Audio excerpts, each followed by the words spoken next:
Did I just go straight to live? Yep. Hi, everybody. Do we have viewers yet? I don't know if anybody's very smooth. yet.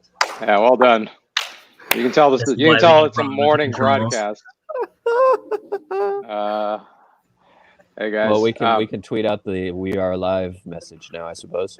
Yeah. Yeah. Let's give it a second before we actually start talking. Just we got viewers. We're at 7, 10, 11. Oh, we're skyrocketing. We're in the double digits. We've made it big time. We are. Welcome all of you who are appropriately hyped after Duncastle's wire-to-wire victory in the NYRA race number 1. Hopefully, Cal football will be 50% as exciting as what we just witnessed in some random racetrack in New York State. And also, maybe, hopefully, Fox Sports 1 will actually switch over to the Cal UCLA broadcast. Or at least acknowledge that they're planning to switch over to the Cal UCLA broadcast, because I'm starting to get nervous. But kickoff has been updated to 9:05, so we do have a couple minutes. That's 8 minutes for all of you readers to throw in your last-minute questions. Or to finish eating your bagels and omelets. Is that what people eat? Are people eating bagels and omelets? I'm eating a peanut butter sandwich, but with waffles instead of bread. You know what? That is the breakfast of champions. Yeah. Oh, we got a program alert for all of you racing fans. America's Day at the Races will continue on Fox Sports 2.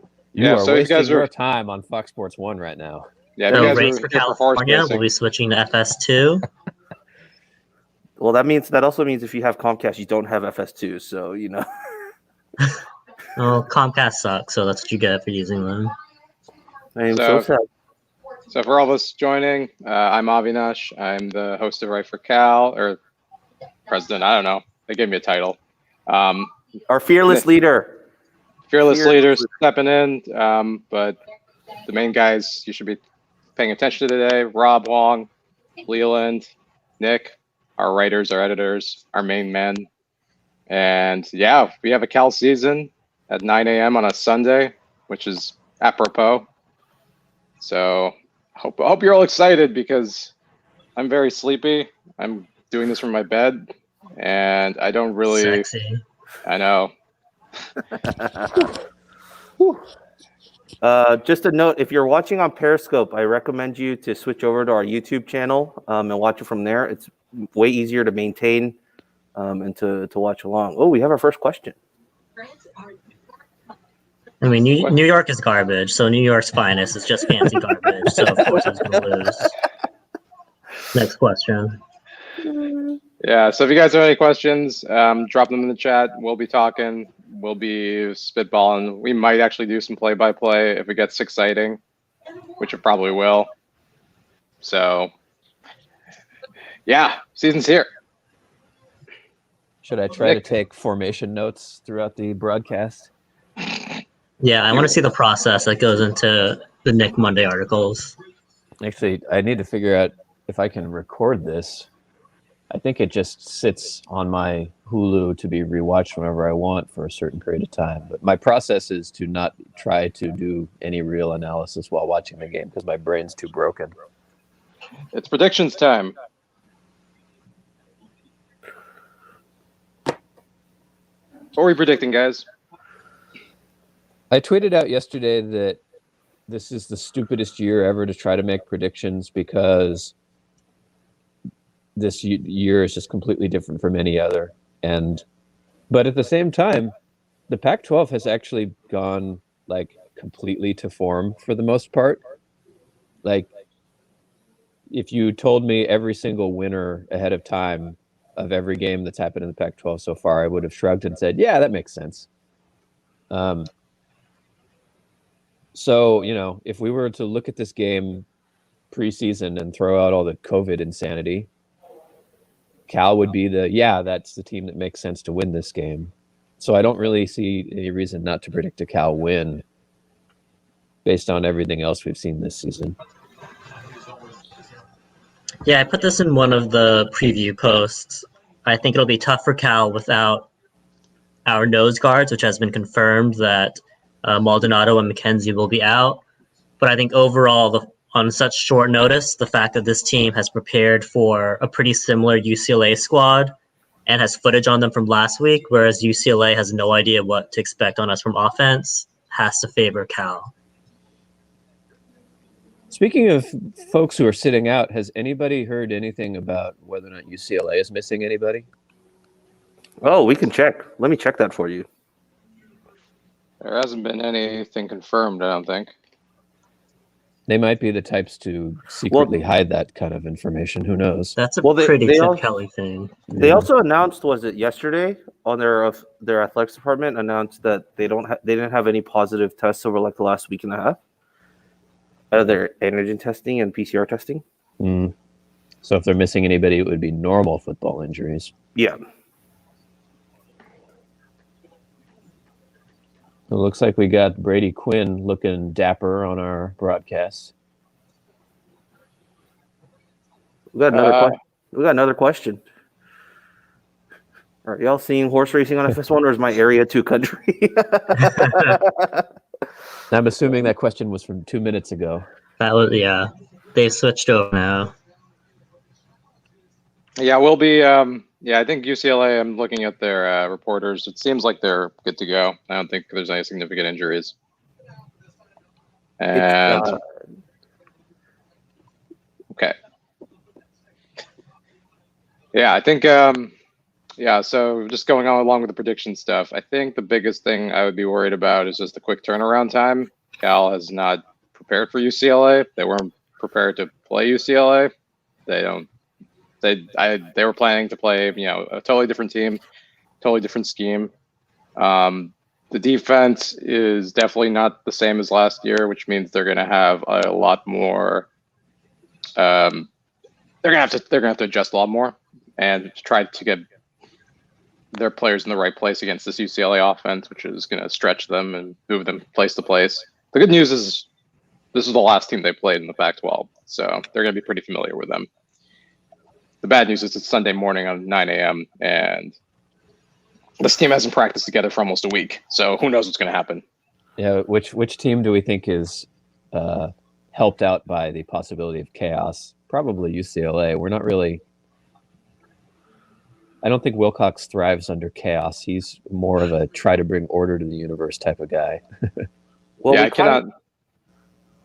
We kind of have a framework from what Oregon State and Washington had last night, which was Washington did not play a game last week. They come in with all the tape in the world on Oregon State and their offensive scheme. Washington, on the other hand, Oregon State had no idea what type of offense Washington was going to be running, who even the starting quarterback was going to be.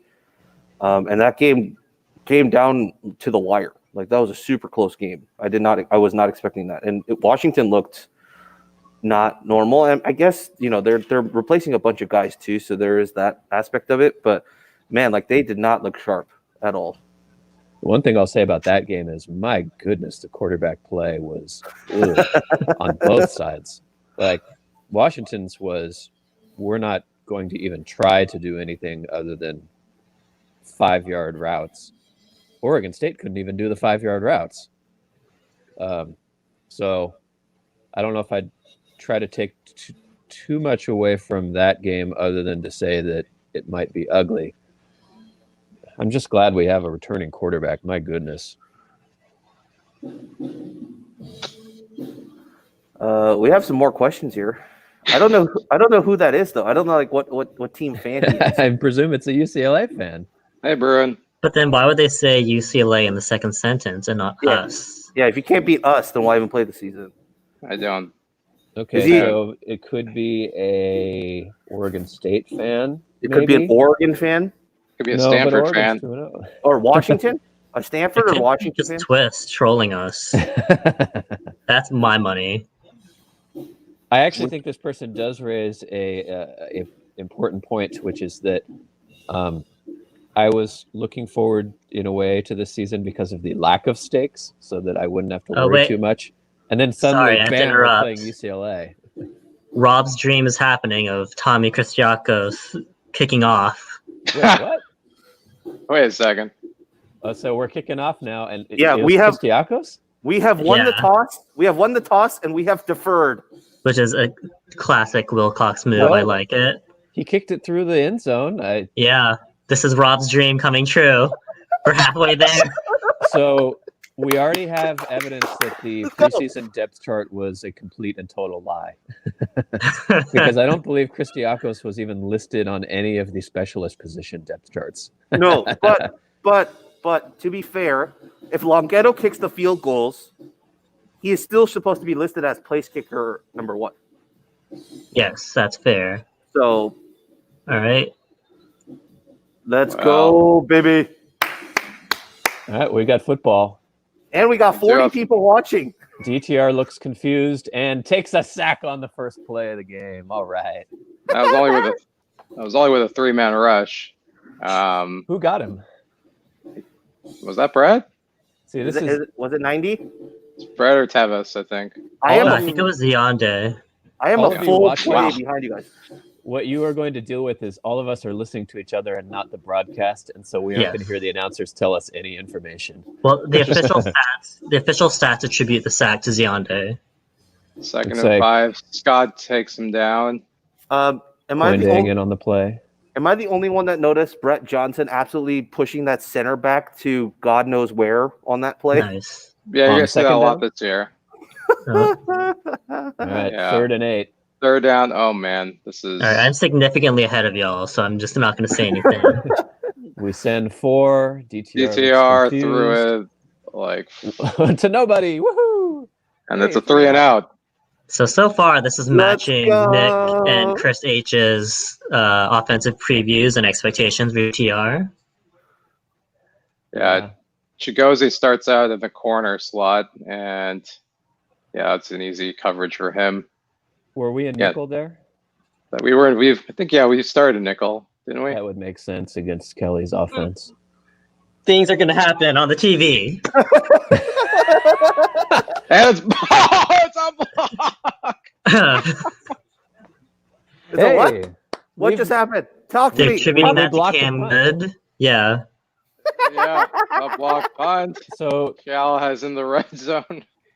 Now here's a question for you. When was the last time Cal blocked a punt? Because I feel like it might be like a decade plus. It was like back in the Tedford. Last I remember is like Tedford era. Chris Conti blocked one against ASU, right? We didn't have one in Sonny's tenure here. It's been so long since we made a plus special teams play. I remember the Michigan State game in like 2008.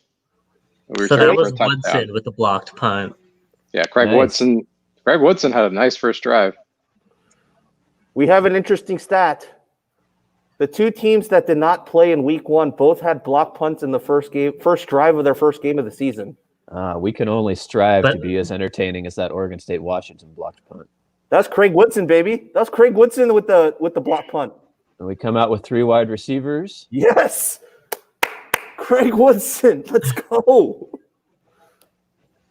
Was that our new fullback, number 16, on that pass play? Is that Colin Moore? 16 is Colin Moore. Oh, yeah, so tight end. Okay. Colin Moore, yeah. I got to learn all I don't think our numbers. fullbacks have taken the field yet. That's actually one of the interesting questions I wanted to see is how often do we see fullbacks in our lineups? Yeah, so we have a 3 wide receiver left set. And under center, a lot of too. great blocking downfield, and Brown gets an easy first down. Nice.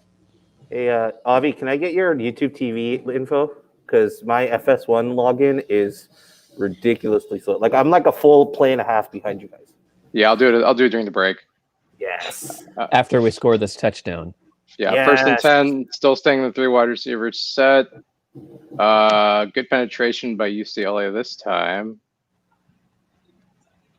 Yeah, we're seeing in the comments. The edge there. Kevin is saying hell of a start for defense and special teams. Absolutely. Don't know why they're saying it's 1st and 10. It's 1st and goal. They should bring up 2nd and goal. It's an early morning broadcast. They're not ready for this. Is anyone ready for this? How they even threw together the offense in 2 days. And the offense is coming out with a variety of looks. Yeah, it's empty. A bit behind. Empty 5 wide. Empty set right now. 3 wide receivers left. 2 wide receivers. All right, Garber. Okay. I love the 5-wide draw. That didn't work as good as it usually works, but it's still a positive gain. Yeah, it's interesting. He bullied over Jake Curhan. He was like, I'm gonna run to Curhan and he's gonna take me into the end zone. I think he thought Saffold was going to hold that block a little better, but the defensive lineman managed to crash into the hole he was hoping to squeeze through. Right. All right. Crucial 3rd and goal. Be really disappointing to not get a touchdown here. Can I just go ahead and say 4 down territory right now? Yes. I like saying it generally anyway. Yeah. My goodness. And that was not good at all. That was really strange. So Chris Brown ran to the right side and he just stood there and just took himself out of the play. And then UCLA had like an extra man to do whatever they wanted. It's fine. We're just getting the heebie-jeebies out. And it's only our first drive, and we benefited from a special teams opportunity. I'll take the free 3 points. The problem here is that we had UCLA defenders on top of Chase. Cal's going for it on 4th and goal. Before he could even consider a second read there. Almost before he even had to consider his first read. I am here for the insanity, my friends. I am here for the pure insanity. Somebody took a timeout. Yeah, it's timeout UCLA. They were not ready for that. Or was it Cal? No, they're reviewing. They're reviewing whether or not Garbers was down or if he. For Christ's sake. Okay. Well, judging by what happened in the Oregon State game last night, they could give Garbers a terrible spot. They could. Ooh, Justin Wilcox, we got our first sighting. He's going with the worm mask. And he's down. Yeah, he is down. So I think they're going to kick a field goal. Great. That is disappointing, to say the least. I'd like to see a replay of what happened, like how many guys UCLA sent at us there, because it was concerning how quickly they were on top of Garbers on that play. All right, guys. How many plays was that? 7? 8? 8 plays? 7 plays? On offense? Yeah. 5, 6, 5 plays. Because we got the first down on 3rd down, right? Or second down? We got on 2nd down. Okay. That's been 5 plays. Okay. Things that you liked from the offense in the 5 plays we've seen? Not much. I like the variety of looks. We've gone shotgun, under center, empty set. That I do. I like that we've kept the 5-wide quarterback draw in the playbook. As I told you, 5 verts is in the playbook. It's kind of weird starting the game with essentially a goal line set. Yeah.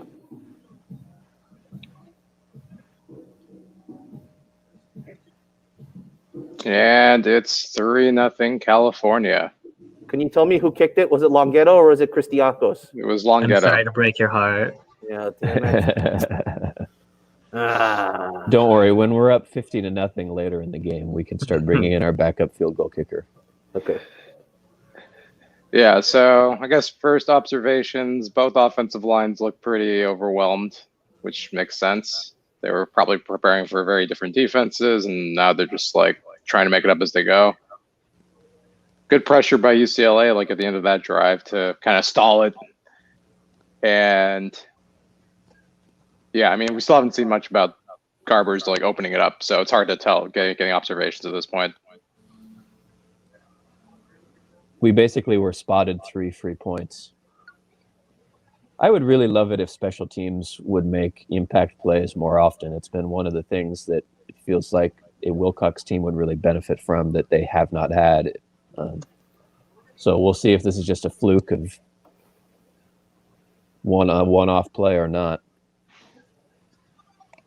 This is a good time for questions. If you guys have any, just leave them in the chat. We'll be happy to answer them. We've got 44 people watching. Got 44 people. We got some spam bots. That's a great sign.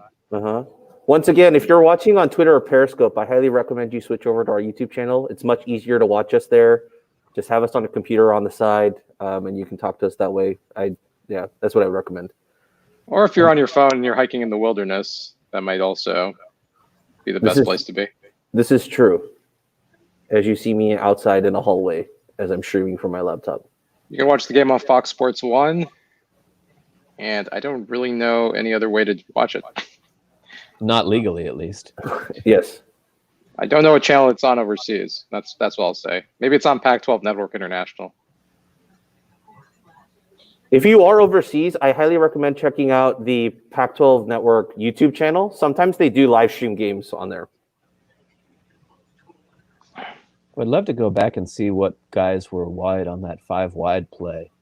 And I know Brown was one of the wideouts, so it might have just been the 4 returning starters and Brown as the 5 wide. But Yeah, I can try and look it up. the type of things that are hard to catch in real time. Yeah.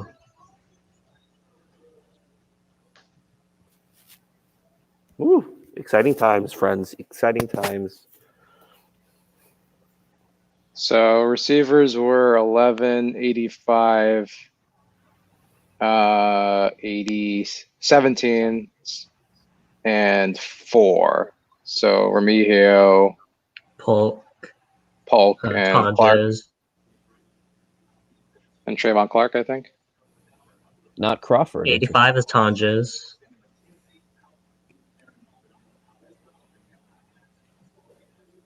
And then Chris Brown. I forget who the 5th one was.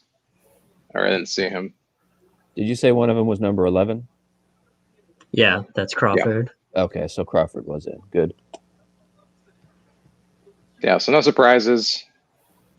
All the starters who we thought would be starting are starting. They're actually going over the defensive starters this drive, which is nice, and no surprises. Ooh, DTR with an impressive hurdle on a first down zone read. So there's a question in the chat about why Brett Johnson's starting at nose. That's because we have Aaron Maldonado and Stanley McKenzie are both out for this game. It's particularly a shame about McKenzie being out, because I would have really been interested to see if they would have started McKenzie at nose or not. Over Brett. Yeah. I think so. Or at least sprinkled him in. You know how much I'm a believer and fan of Stanley McKenzie. That question regarding practice time, I think it might depend on the player and whether or not their unit was quarantined. The defensive line has maybe not had as much practice as the rest of the team. I believe the defensive line was practicing separately. Okay. Yeah. So they were at Memorial practicing when the rest of the team was not. Jet sweep for UCLA gets 8 yards on their second set of first downs. Yeah, UCLA gets a 2nd and 2. Fox Meanwhile, guys sleep at the wheel and says 2nd and 22. optimistic Cal fan. Ooh, nice pressure, nice pivot. Tattersall making some moves. I'm telling you, man. Coin Dang, or I'm sorry, that was Cam Good. Also got some good penetration to, I think, cut off the initial point of attack. Force the runner outside. UCLA's moving to a quick hit. Oh, what a stick! I think he's short. Ooh, that's really close. Was that Drayden on the close? Yeah, Give that him was a bad- Jordan. Give him a bad spot. Give him a bad spot. They gave him a great spot. Great spot. Terrible. First and down. UCLA is in the hurry up now. What They know that might get reviewed. And a push down. Oof. That's Braxton Croto. Croto's looking good so far. Yeah. Fun story by Kate Scott. You can listen to my interview with her later this week, but she said the nickname for Braxton Croto on the team is play. Crototype. Big play coming up. Give me Crototype, baby. Crototype. I Nice like that. pressure. Oh, look at that defense. I'm falling What a way further for behind. Cam Bynum to come back in the game. Yeah. Let's go. But yeah, I had to say, Rob, great transition and plug for your upcoming Kate Scott podcast. That was A+ streamer material right there. Synergy, baby. You know me. I'm always trying to cross market. Was it Scott that got the tip to get it to Bynum? Yep. Yeah. Scott's flashed a couple times now. I mean, Really, he almost did. everybody on the defense has flashed at one point or another so far. Scott did well at the big game last year too. Mm-hmm. Really, the most important part of that about that play, we had the tight end seam route covered. Yeah. Justin Wilcox is a magician, baby. The question, the question is, was DTR even looking at that route? Because I think he was looking outside the entire time. I don't think he was looking down the middle of the field. Well, he was hit as he was throwing, but I think that who he was going for, which was a pretty questionable decision as the tight end was double covered. That was an amazing delayed blitz by Tattersall. He kind of lulled DTR into thinking he had like that 5-step drop, and then he like accelerated to get to DTR as he was unleashing the football. So Guys, now we're functionally +2 in the turnover category right now. Yes. Yeah, dude, Dan, what a move! What a play by Scott, just being able to make that elevation, and anticipating that throw. I am hyped. We can tell. It's quite evident. You just got to start bellowing. You know, you're not going to drown out the drums. You're not going to bother anybody. Dang, yeah, I just got to. Oh man, I am excited right now. Holy crap! Man, I knew how much Cal football was like a big part of our lives. Man, having it back is something different. Yeah, unrelated sport, but we really needed it on the international weekend. Yes. Yeah, Cal's defense. I mean, they haven't shown any let up. They look pretty good. So nothing much has changed. At least with our small sample size of 15 plays. It'll be interesting to see how long they hold up over the entire game, because my sort of take on UCLA's offense is that they tend to rack up yards and points, but also mix in devastatingly crushing plays, like the play we just saw. And I'm trying to decide where I would rank UCLA's offense in the tier of the rest of the Pac-12 North. Like, I think you could make an argument that UCLA's offense might be better than Washington and Oregon State's based on what we saw last night. All right, we're getting a replay of this interception. Let's see what Daniel Scott does. So it looks like it was an interesting kind of stunt where like the whole defensive end pivoted back into a pass coverage, and they're still in the nickel, but like they have the linebacker coming in and blitzing. So they have a 4-man like edge rush. Looked like the DE on the right side kind of rushed to his left to create space for Tattersall to come around the edge. Yeah. Yeah, it was a good stunt. And a first down run that goes nowhere. Yeah, Tonjes had 3 Bruins to block. That's going to be very tough for him. Deep pass. I do want more passing, please. I mean, Chip Kelly with the mask off his nose. No shock there. And openly spitting, which is a brilliant idea in an airborne pandemic. So UCLA fans are in our stream, and they are telling us to lower expectations, which, all right. No, I mean, he's saying that in the sense of UCLA's offense is awful, so any defense will look good in comparison. It's possible. We don't know yet. And Second down run. It did not go much of. Well, it got a few yards. And it's 3rd and 5 now. So offensive line has not really distinguished themselves to start this game. UCLA has a credible run defense. At least they did last year, and they did okay against Colorado last week.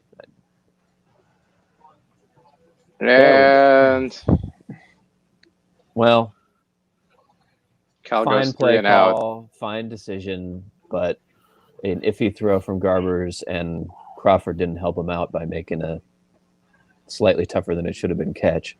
But that should be. What do you think of that formation? Shotgun, and in the backfield having Gavin Reinwald next to Garbers instead of one of our fullbacks. Max pass protection. He's probably the best blocking tight end that we have. So I think it makes sense. Come on. Not super thrilled with what I've seen from the offense so far, to be honest. But to be fair, I should throw out the first drive because they had the ball in the red zone immediately. But like 2 runs and then a short pass, against this UCLA defense is not thrilling me. But I mean, we're but how much playing of on that 2 days prep, so and basically no off season, not no off season, but significantly altered off season due to the virus. So we don't know how the install went. yeah. Just what I want to see when we're playing a UCLA defense is throws 10, 15 yards down the field, taking advantage of the weaknesses on their defense. I don't want a team that is like we defines themselves on running the ball and then runs into a brick wall over and over again for no purpose. Yeah, I would say for the most part we're starting pretty slowly. It doesn't seem like we're doing much out of base. We're just kind of like running very like base stuff at the moment, not trying to challenge the defense. UCLA. I wonder if that's just I wonder if we're just trying to hold that in reserve for later. But it is kind of disappointing to have 2 big plays only end up in 3 points.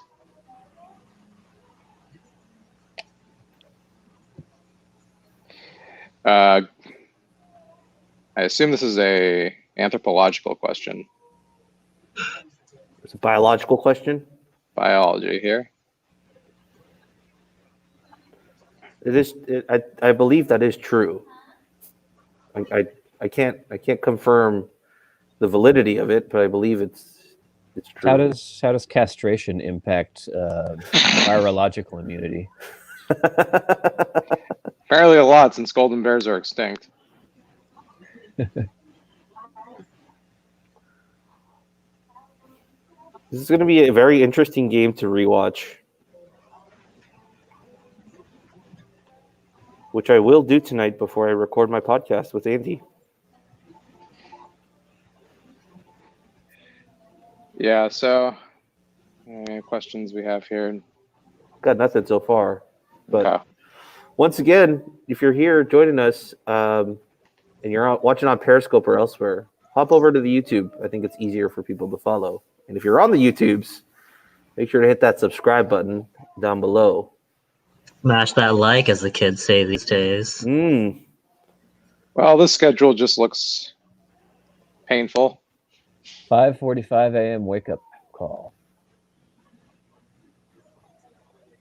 So they flew yesterday. They didn't fly today, which was what people thought would happen. But. Yeah, but getting prepared to play a night game and then having to adapt to playing a 9 a.m. game cannot be fun. Absolutely. Especially if you're on the road. UCLA's offense is herping and derping. I was going to say, the decent play on that first down, but there's a flag that has not been revealed to me yet. Yeah, it was a good play Illegal because motion. it was illegal. Yeah. Is it too early to put up the goal line symbol?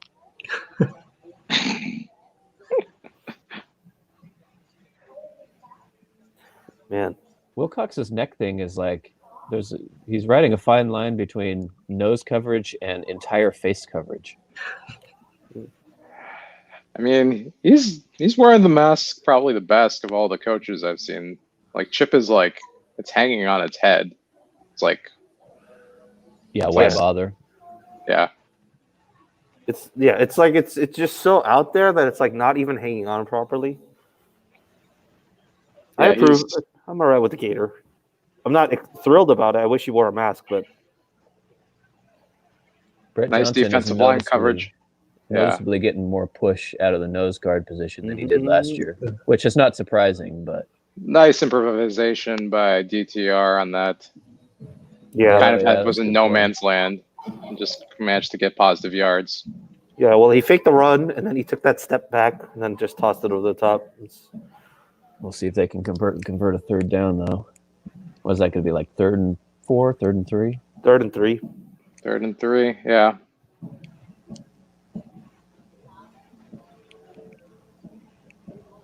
That's why it's always hard to like try and analyze when you have like a quarterback like DTR because he could be so hit or miss. He can, if you keep him in the pocket, he's kind of contained and mediocre. But if you can't, then he has enough in the bank, and he picks up the first down there.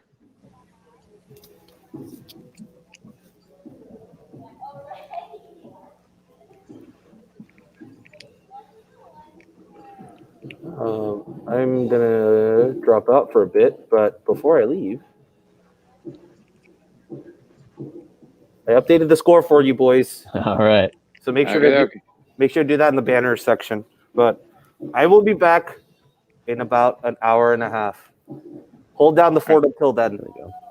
All right. All See ya. right. Let's go, See you, boys. Rob. Let's go. Better job on the zone read keeper on that first down play. Croteau, for one, was pretty quickly into the backfield. But he goes down And with a now he's possible hurt. injury.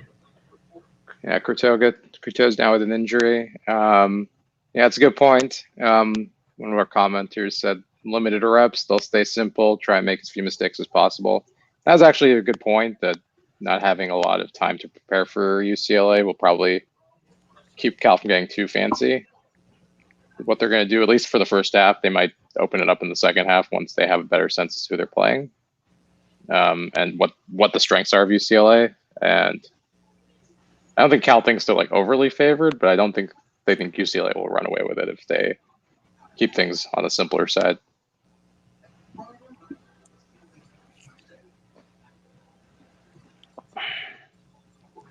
I did like the adjustment on defense, though. On that illegal formation play, UCLA had it looked like a tight end running it out, and then a receiver in the flat, and Cal only had one defender.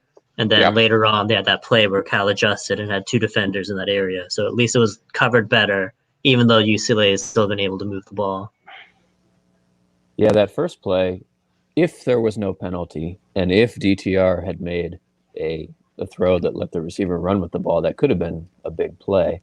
Yeah. Of course, some of those ifs are likely to remain for obvious reasons. We have one commenter saying Cal's going to win 45-31. That would be the most points Cal has scored in 2 years. So all for that. We'd be very excited for that. Wouldn't it be more like 3 years? Has Wilcox ever scored that many? We beat Oregon State 49-7. Oh, that goofy game. That's right. Yeah, after the worst game we ever played, we played the best game we've ever played. That Oregon State team was, my God. I think that's the worst Pac-12 team since the Crapple Cup year. That was a pretty bad team. Well, I mean, there was our team. We were bad, but we weren't like... We were really bad. But we weren't lose by 50 points to another bowlless team bad. Yeah. Yeah, I could see that. I mean, I realize that was a really hard schedule. We're parsing levels of badness here, but like Yeah. we lost about as badly to Ohio State as Oregon State lost to us. You know, that's different. That's a different level of bad. So I'm looking at the injury to Braxton. Oh. Right as we see a comment come in saying we can't lose anyone on defense. Oh Yeah. no, was that non-contact? That might have been non-contact. The way he was on the ground, it made it seem like he was in pain, but not like excruciating pain. That's true. Well, he's not on the field. He's off the field. Looks like they're starting to test the edge now. Well, you have to pay attention who's in at outside linebacker now. Would it be Patu? I believe so. That's going to be a mismatch they should pick on. Ooh. Some good Pretty easy sets. completion there for third down. Yeah, some good sets for UCLA. They send the middleman, bites in the linebackers. And yeah, it looks like Bynum got lost or like didn't pick up the tight end in time. Looks like he was protecting the deep zone, and I don't know who was in the short zone to follow the tight end. Yeah. And UCLA still moving quickly, and that was a 9 a.m. type of drop right there.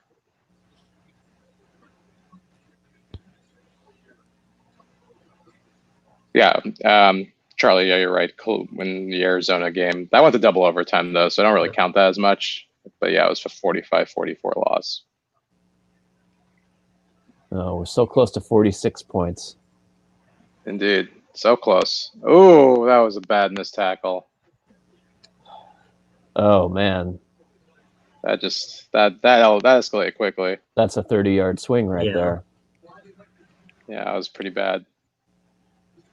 I Two didn't missed catch who was tackles in the on that. backfield to miss those tackles. It might have been Patu.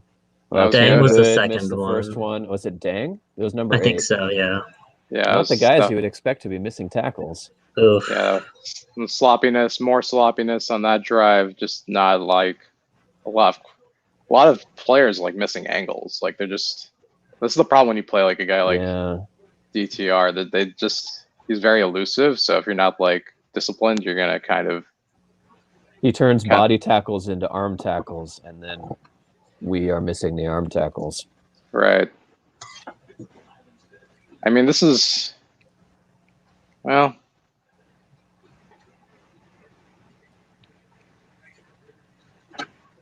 And it's Chip Kelly's joke of a mask again. Oh yeah.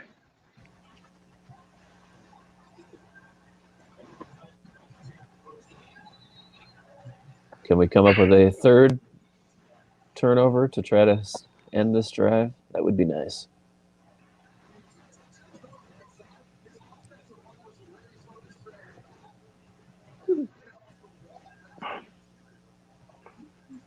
So I'm not sure how to describe that. It looked like Brett Johnson fell down. He just fell down, and wasn't really much blocking going on there. DTR just has enough room for the first down. I appreciate Brett Johnson for growing out his hair so that he's the one guy that I can easily pick out and recognize on defense. Yeah. Oof, that just. It's like he's not on the field right now. Yeah, more ugly tackling, more ugly angling. UCLA has a first and goal, I think. Or it's pretty close. Yeah, the defense is starting to miss a lot of tackles.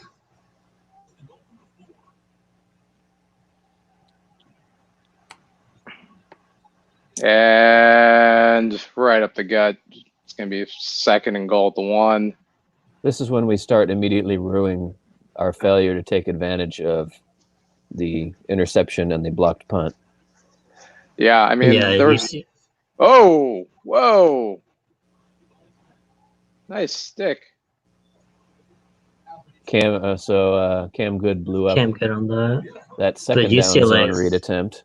He got there before UCLA they even is starting to take figured out advantage of their our mesh D point. line.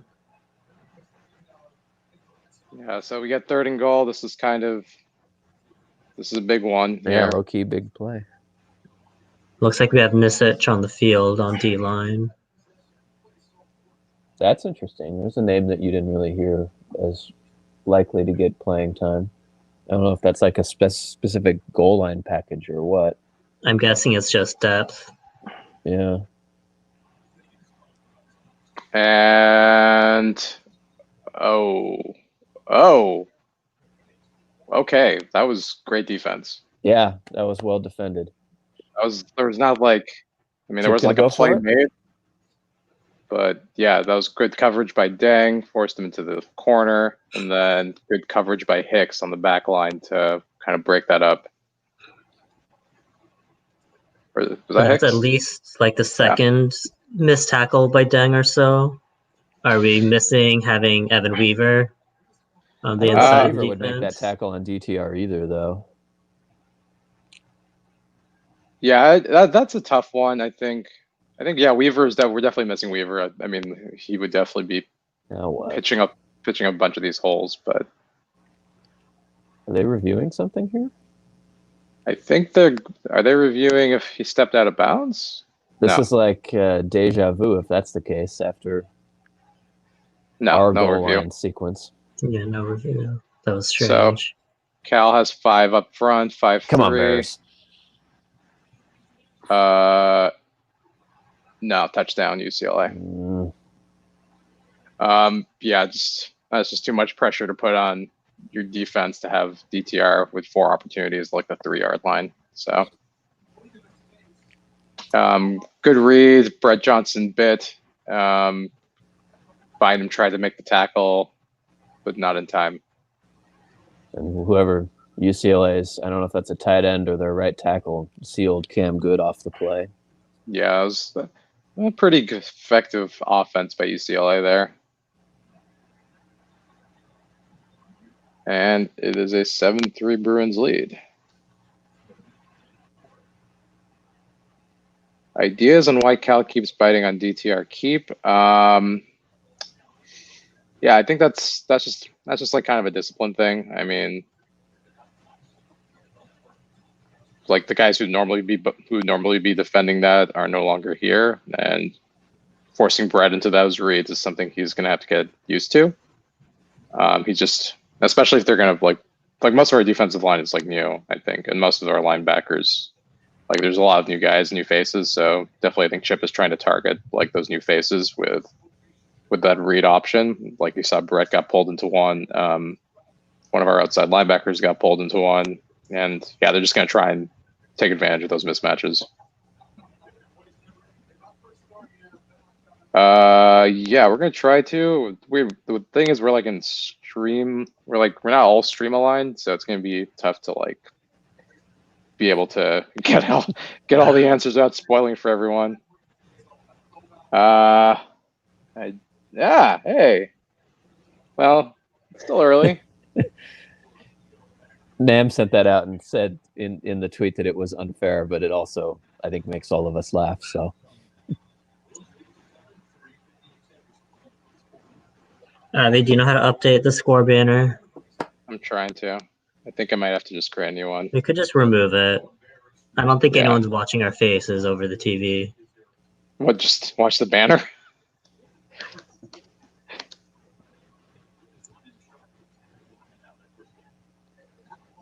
So, will we actually throw the ball further than 5 yards on this drive? Oh. I'd assume so. I'm going to go ahead and say that it is frustrating to me that we are a minute away from the end of the first quarter, and I think Chase Garbers has like 3 yards passing or something. I don't think he has that one pass for like 2 yards. And we handed off into a blown up line. Yeah. Like that play was dead before the ball even reached the hands of the running back. Yeah, Chase has 2 attempts. Come on, what are we doing here? Are we running the wishbone? Quick run up the middle, easily stuffed. What is going on? Pass the ball. 2nd and 12. We have another empty set coming up. Okay, empty set is promising. I don't want a quarterback draw this time around. and finally a completion downfield. Thank you. Quick pass to Polk. Those types of plays are going to be there every time. Every time there's going to be a guy available for a 7-yard slant. Got it. That should be the end of the first quarter. It's 7-3. Not much from the Cal offense at this point. Cal made all the plays on defense and special teams to start, but Bears could not take advantage of either of those. And yeah, we have a lot of work to do offensively. I mean, let's be real right now. 1 quarter in, we've had 2 huge plays in our favor. And I don't want to say that's it, because the defense has made a couple other nice plays, but has largely been drowned out by UCLA gaining solid chunks moving down the field. And the offense has had 1 good Chris Brown run up the middle, and then that last slant there. Yeah, pretty disjointed effort to start. I would say the Bears are looking pretty groggy on offense, and I think we kind of expected that, having to play a new scheme and then first game, and then having to ditch whatever they were planning for ASU, and then having to do something new off the top. That was my biggest concern coming into this game, was that Cal has this new offense they're trying to deploy, and it has to be very specific based on their opponent. And not having that prep time to get ready for UCLA means they're going to have to kind of maybe revert back to some of the stuff they did last year just to get the offense working for a little bit. And then maybe in the second half, Musgrave can make better adjustments. But I think this first half is just going to be a clunky offense. Yeah, I think my biggest disappointment is how defense kind of wilted in that last drive and just missing a lot of tackles, just letting UCLA gain a lot of yards. Yeah, the Cal offense I think was like really good at like moving, or sorry, the Cal defense was good for like those first two drives when like UCLA didn't really have a sense of themselves, but once they kind of realized that like there were like places that DTR could kind of attack a little bit better, they got more comfortable. And also the thing with UCLA is like it doesn't really matter who their opponent is because they're just going to run the same stuff every game with maybe a little bit of tinkering. So they don't have to adjust as much to like this 2-game flip that teams like Cal would have to do.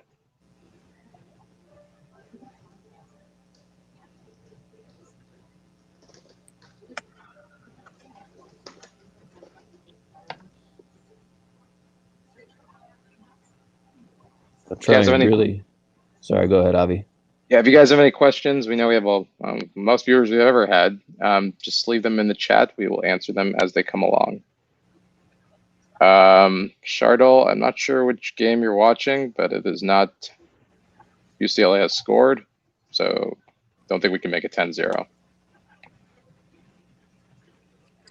Was that like immediately after Scott's interception when that comment was posted? That was posted right now. Oh. So well, might be a little behind. 15 minutes behind? Yeah. Yeah.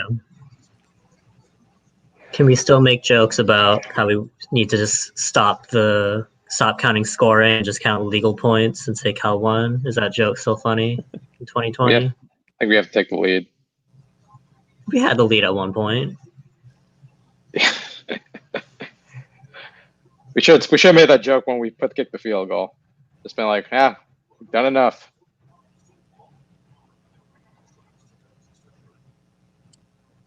Welcome to our Twitch viewers. Hey, Badger678. We are live on Twitch, Periscope, and YouTube. Are we live on Facebook? 13 total yards. Oh, we are not on Facebook. I was wondering why. I don't know if I can trust these stats because it says we have 1 turnover and UCLA has 0. So 3rd and 3. What do we do? We're empty set again. And bad. Jesus. Just no. I don't even understand that play design. Well, so the wide receivers were running deep routes, and then that's on Garbers. He threw the ball before the receiver had even gotten into his break and turned his head around. Yeah, that was not good. I don't know if he panicked because there was somebody coming at him. I'd like to see a replay. Yeah, I might need to see the replay. But interesting that Musgrave is down on the field, not up in the box. Yeah, I would say Garbers is definitely like not really like adapting well to making reads in terms of like giving more responsibility in this offense than he was in Baldwin's. It doesn't seem like he feels like he has the time to progress through his reads. Yeah. So the offensive line has been disappointing a little bit with all the experience we had coming in. I think we were all hoping they would take the next step. Yeah, I mean, it'd be easier to tell if like we were able to like move the football, but right now we're just kind of like 2 steps behind.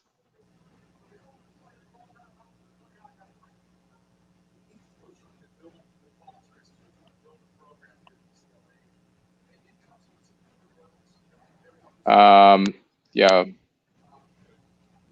Question about the tight ends. How are they being involved? How often do you really think we will see that? I think the tight ends are going to be pretty integral to this offense. Just because we've already seen them on the field a bunch. Yeah, we've seen them a bunch. We haven't seen them like. Yeah, we've seen them more lined out right now as opposed to like being kind of put in the middle. But oh no, another missed tackle. And yeah, DTR is just kind of like currently right now it's best athlete on the field. Yeah. That's what, the 3rd or 4th time where we had hands on a ball carrier in the backfield and missed and turned it into a first down going the other way. Yeah. Right. Wilcox is probably losing his mind on the inside at least. Under that net gator.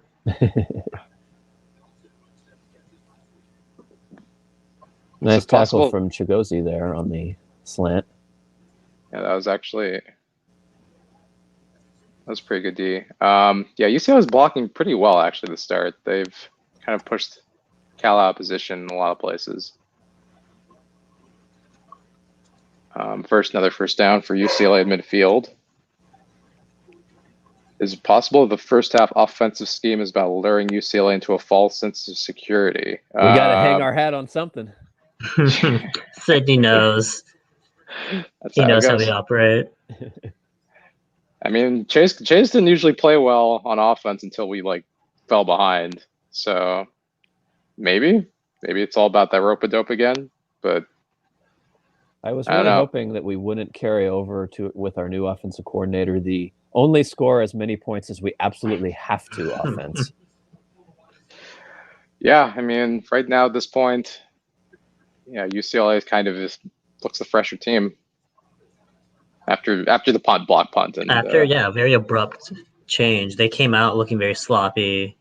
We were executing well, and then since then, it completely flipped.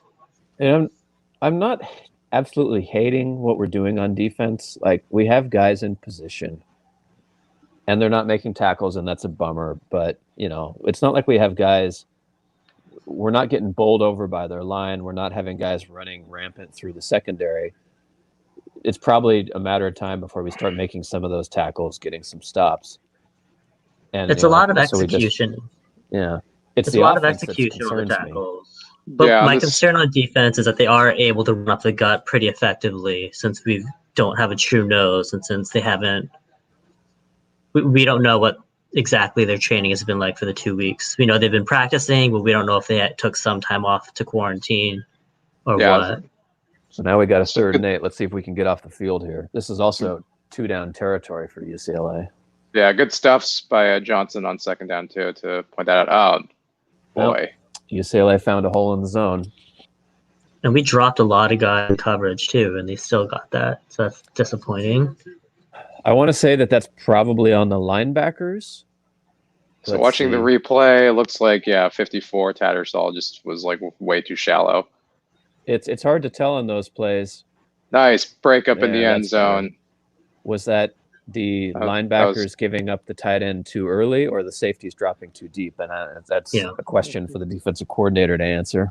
Yeah, it was a mixture of both. So DTR went for the end zone. Dakota, nice breakup by Elijah Hicks. Yeah, good timing there. Yeah, it's 2 end zone breakups by Hicks.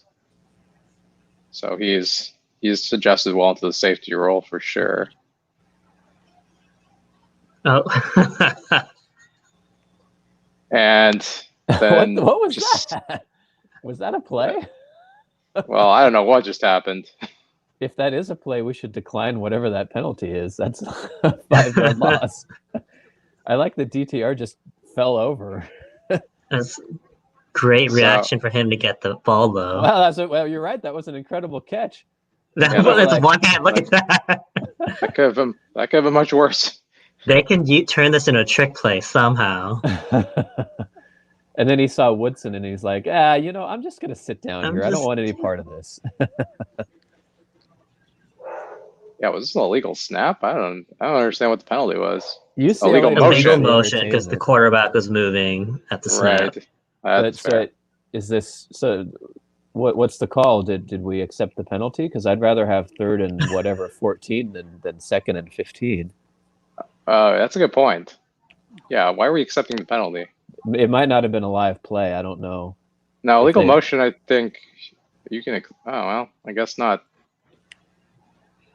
Yeah, legal motion usually in the NFL is you can accept or decline. No, it's 3rd and 4th. Wait, no, we have conflicting signal. It says 3rd and 14 on the field, and 2nd and 14 below. Yeah, who knows what it is? Oh my goodness. Well, it doesn't really matter. They just scored a touchdown.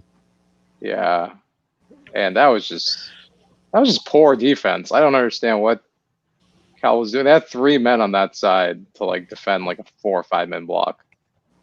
So I mean, there are good blocks by UCLA on that play. That was a good block on Bynum, and then two Bears take each other out. That's why they scored so easily. 52 was the only one that had a chance to make the tackle, but even then he was trailing the play. Yeah, so what happened, I think, looks like 52 kind of just was too far behind. Well, Cal's in a hole, 14-3. Now we have Yeah. to throw the ball downfield. I'm going to presumably get my wish. Yep. I mean, I think this was ultimately what Sydney was saying. They're lulling us into a fake false sense of security with that botched snap and then huge touchdown pass. We need to integrate that botched snap into the Musgrave offense. Well, for what it's worth, Croteau is back on the field. He was the one that got a little bit of a stiff arm trailing the play.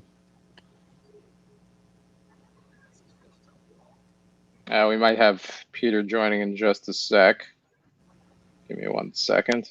But yeah, so far, UCLA just looks sharper after the early rust. Cal just has not gotten going offensively. They did not take advantage of an early punt block. The defense has just kind of been off their game after those first 2 drives.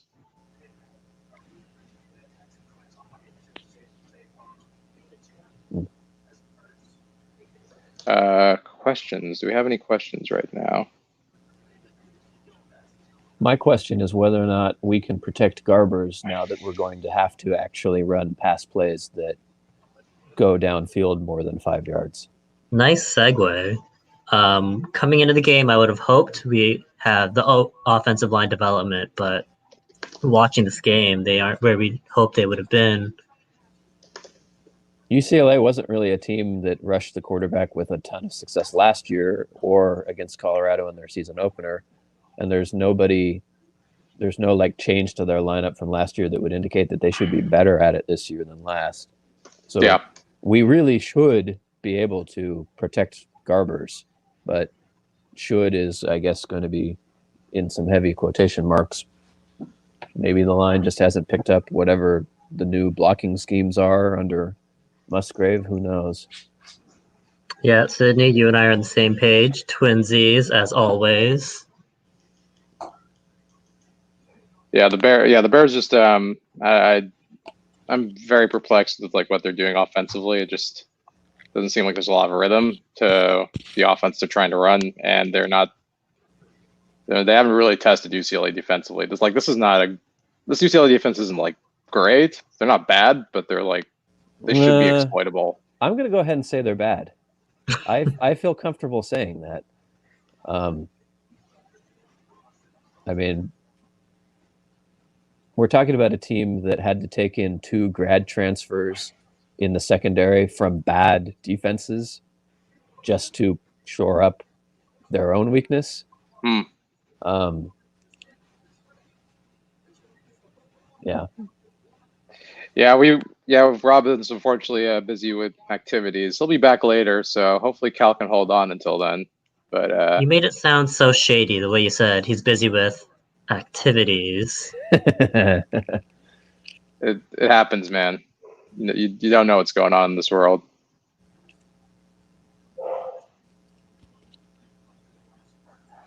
Yeah, so 11:45 left. Chase Garbers has 2 completions for 10 yards. What's the total? That sounds about right. He's got a 2-yard completion and a 7 or 8 yard completion. Yeah. Hey, Peter.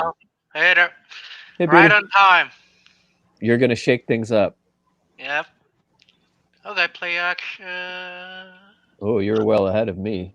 Yeah, he's ahead of me. Yeah, Peter, you're like way ahead. You may want to pause your stream for like 5 seconds and then restart it.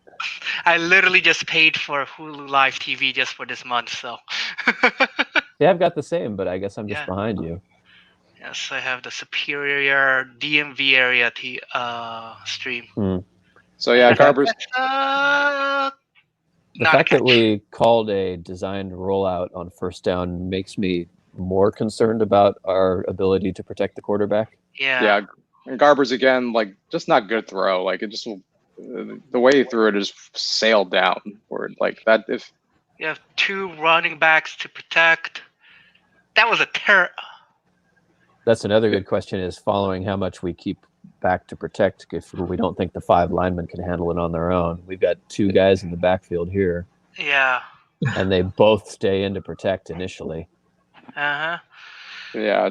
Garbers is just not like throwing very accurately right now. And also, yeah, it's just like there's just misreads. Like He's not on the same page with his wide receivers. Yeah. Like the way his ball placement was really poor on that throw. There's no reason to throw that low on that deep of a route motion. The sad thing is I don't even know if you're talking about first down or second down because it applies to both. It applies to both. Yeah, Yeah, well- they're rushing 3, and very slow throw. Yeah, it's third down now. He got it. Cal got an empty set.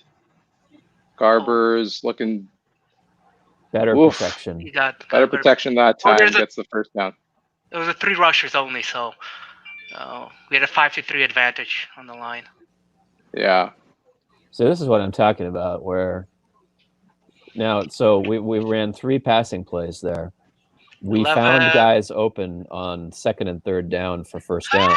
It's just the throw was bad on second down, but the concept is there. We should be throwing the ball on this defense. Yeah. First and 10 right now. We have Another rollout. 1-3-1. Oh no. Just as well as that Falcon Yep, plate. and Crawford was more wide open than my calendar during COVID, and he's mad. So 85 was supposed to he was supposed to block way better. Like that was just Ton just did not do a good job on that seal block, and yeah, Crawford's mad. Crawford had the opportunity. So yeah, Garber's is kind of stuck on his first reads right now. I feel like he's not really getting off his first reads, and that's kind of just that's kind of slushing the offense up. He has options and opportunities, but Garber's not getting off that first read. He's not trusting his line to block. Okay, he moved. So yeah, Garber's this time. Oh, what a throw! That was a good throw. Yeah, he had time. He had time. Yeah, I think the reason he's not getting off his first read is because he's not trusting his line to protect. Well, could be that. Could be the new offense that he's just not quick with yet. Yeah, that was a good action. The running back, the cornerback bit on the running back, sealing off the field, and then opened up the tight end down the sideline. Yeah. So now, first and 10. Cal is at the UCLA 36. That was a cool formation. Nice formation. I don't know what. Metower. There were 2 guys that jumped there. Sid, what is going on? That is a really great question. I too am not sure what's going on because, it just seems like the Bears just seem slow, sloppy, and kind of what you expect playing a Sunday 9 a.m. football game. Yeah. Okay, what you'd expect for the first game of the season. They got UCLA on the outside. Chase goes deep and broken up, intercepted, but. Wait, Out what? of bounds intercepted? No, it was intercepted. Is that a free play? I think it was a free play. But it was, There's a flag thrown offside UCLA, so that's why Chase went deep. Not the greatest of throws. If he had given that another 3 yards in the air, that would have been a touchdown. Yeah. Yeah. Because Nico got behind his guy. Nico. Yeah, Peter, you're just a little bit ahead of us, so. I'll wait then. Yeah. I'll let you guys react and I'll react. I mean, you're free to react. Just don't say what the play is. Okay. Or what happens at the result of the play. That's all good though. Good draw off. But yeah, Garber's underthrew that football. Power eye. Okay. I like the decision. It's good that he recognized that he could take that shot. Yeah. Just not great that he underthrew it. Yeah, he has definitely been a little bit off in his aim. He needs some bucket drills. Yeah, nice quick pass that time. Yeah. That's how we should be running the ball against UCLA. Yeah, it's a very typical pro style formation too. Power eye, 20 personnel. Yeah, cornerback is dropping deep, so you get at least a couple free yards. Swing pass. So yeah, 2nd and 5, 9:20 left. Cal knocking on the UCLA red zone. And considering how the last 2 drives have gone, we need to punch it in. Kick the door down. Garber's, I mean, he completes the pass to Brown, but that goes nowhere for no gain. Basically the same play, except it's the running. Yeah, swing pass to the running back. I just don't like as a football guy, I just do not like running the same play the same place twice in a row. Yeah, even though it's a different guy, different look, it's the same play. Yeah, especially if the first play only goes for like a couple yards. I do not like going back to that same place because defense is anticipating. Okay, we got shotgun. Yeah, 3rd and 6. Shotgun, Running back in the backfield. trips to the right. 3 wide trips right. Yeah. And whoa, nice Yeah. run by Chase. And I'm so, assuming that would be a run pass option and that Chase had the option to pass it if there was somebody open. Yeah. Let's see what's going on. So now it actually feels like a designed run. Yeah, there were no was a receivers in designed that run, yeah. area. He tucked the ball Actually- right away. And Brown actually would have probably gotten the first down too. That was actually a good option either way. Nice elusiveness by Brown, who we haven't really heard much from in this game so far after that first down run. nice. So Cal's picking up the tempo a little bit. Kind of the first time they picked up tempo all game. So good to know tempo is still a part of the Musgrave offense. Probably found Sonny Dykes' old playbook. Surprised Wilcox let him. Another quick pass. Yeah. This time to Brown on the outside. Looks Brown like they again. are getting a little bit more. They're starting to see something in those flats where like UCLA is not like. UCLA gave Brown a huge cushion. Yeah. Yeah, a lot of they're space playing a on little bit that. deeper now. Yeah, they're playing a little deeper now. Now that Garbers has shown that he can throw downfield a little bit more. And nearly. So it's first down and goal. Empty set. Empty set. Quick slant. Tight end. Tight on the outside. Oh my goodness. That was close. So yeah, not much. There wasn't really much there. There's I don't too know what many Garbers bodies. saw. He threw it into way too many bodies there. Yeah, the one thing I'm seeing with Chase is he is not backing out of his first read at all. Like No. he is He targeting had- in. He had Do you think more that's a wide open comfort on the issue? outside. It's probably a comfort issue. I also think it's just like Chase Just not enough has snaps. mostly been one read. And like even last year he was one read. He was just really good at his first read. And I think it's just getting used to like getting the It's the football new out offense, faster. maybe. Yeah. Like he had more ran a route straight to the end zone's corner, and he Yeah, had more empty set again from Garbers. run it, Chase. Oh, Run it. perfect. Yeah, there we go. First touchdown of the Musgrave era is a Chase Garbers run. The thing I like about Chase is he doesn't really run. He kind of scampers. Like he's just kind of like this kind of like it's like a very modest pace. It's a pitter patter of little feet. Yeah, it's like one of those like it's like one of those 50s cartoons when like you're trying to get away from the villain and he's just like Does it make the Fred Flintstone feet sound? Yeah, basically. plus scampering. So Yeah. it's never graceful, but it works. And At least Cal his, got that first touchdown. I mean, 2 key plays was Chase Garbers running. Yep. Yeah, that was not As a designed always. run. That was not a designed run. We're not Yeah. missing penalties. We just need our offense to be based on Chase Garbers runs and penalties, and we should be good. We're back Yeah. in. I'm going to go ahead and say it's not a coincidence that we scored a touchdown on a long drive, on a drive that featured 0 running back handoffs. Never run. Yeah. Not against well, this team, especially. Like And, when Oregon State comes around, run the ball all day long, sure, but yeah, basically that was the Chase Garbers big game run, just the other side of the field.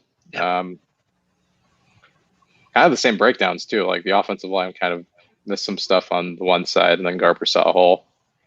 But that was actually good. That was a good drive by the O line. That was actually their best drive, I think. They Yeah.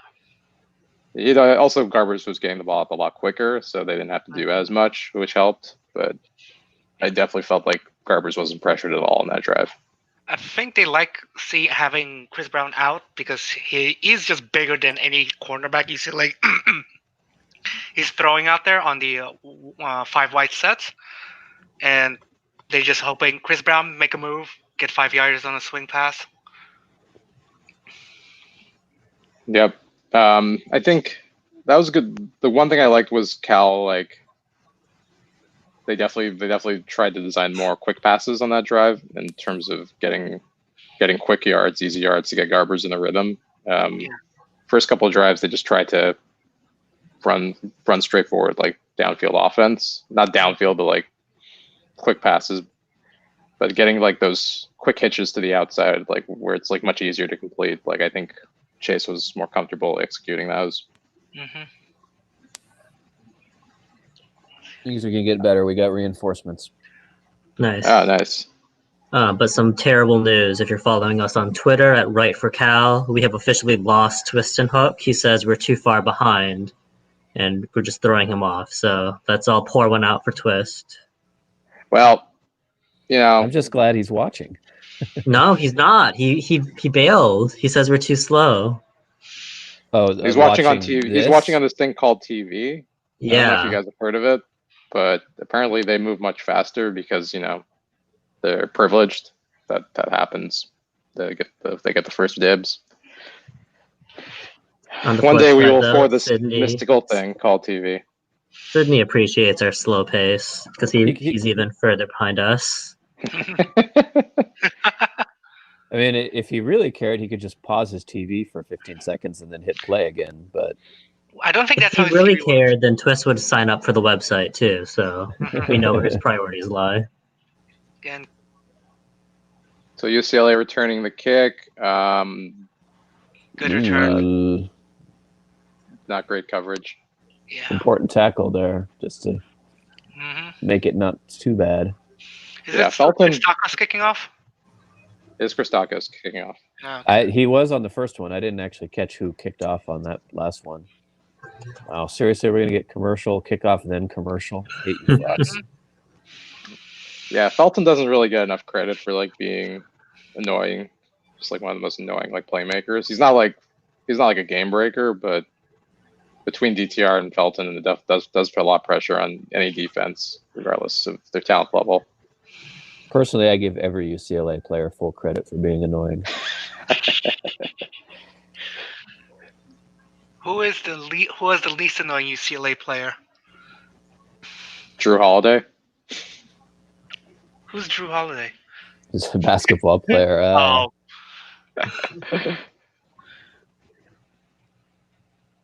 I was gonna say, what's the name of Alford Jr.? Jay. No, it wasn't Jay. Oh, I don't remember. Are you talking about the basketball player? Yeah, Steve Alford's son. Oh, I don't. Did he ever play? Oh yeah, he played. Oh yeah, he did. He was like very polarizing, if I remember correctly. Yes.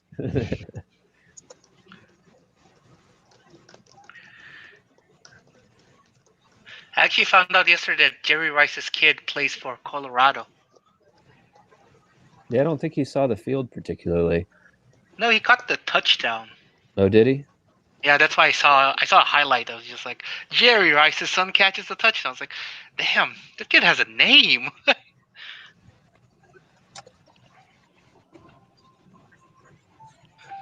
See now, thanks to my random brain firing, I'm gonna have to look up to see what Steve Alford's son's usage rating was for UCLA, because I think it wasn't that he played. I think he led UCLA in usage rating for a year or two.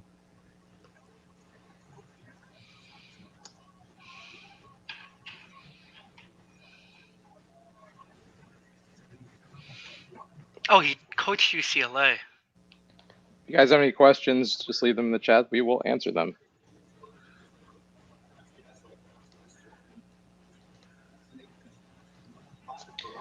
I found managing a Twitter stream and a live stream is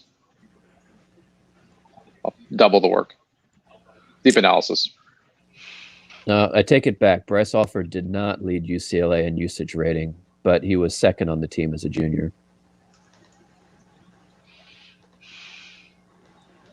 Oh, we're back, and DTR is keeping again, and eluding defenders again. So back to the same.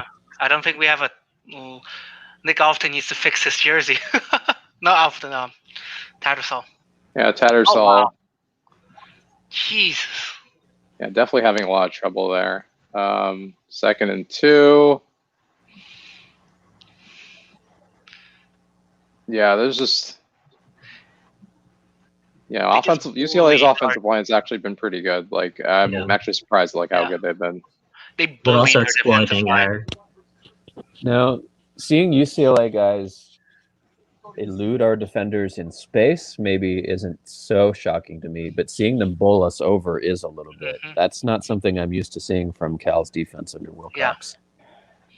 Yeah, this is where, you miss someone like Luke Beckett who, that That could have been nearly. a pick. Yeah, that was They had that well diagnosed. Drayden came in there. Drayden, that was a pick by Drayden. If, as they say, if he had better hands, he'd be a wide receiver. Or if, was it Scott trailing the play? If he had gone for the ball instead of the man, but of course he couldn't really see the ball until That was it was Bynum, too I think. late. That was Bynum, Bynum. you're right. Yeah. It was good coverage, I think. Just not have the right angle on it. DTR going deep again. Oh my goodness. Yeah. Go. On the seam. It was a switch concept, and Chigi got caught. Terrible. There's an interesting example of how the pass rush needs some help from its secondary, because Cam Good was coming off the edge, and I think he would have gotten to DTR if we had been able to force DTR to his second read. But the first read was so wide open, it didn't matter. And easy touchdown for UCLA. That was like one of the easiest offensive drives for the Bruins. Yep. And it is 20. And that was quick. Roll out, saw the guy wide open in the middle, and nobody within his zip code. I think Tatterson was late. Yeah, and this is kind of like the Weaver thing and the Ashton Davis thing, like just a lot of miscommunication on the back end. Yeah. Not really like being in sync, especially with coverage down the middle. And missed. They missed the PAT. Yep. Okay. Yeah. I mean, we're missing. Oof. Now I'm seeing he juked Hicks out of his ankles. The tight end on the seam pass. Yeah.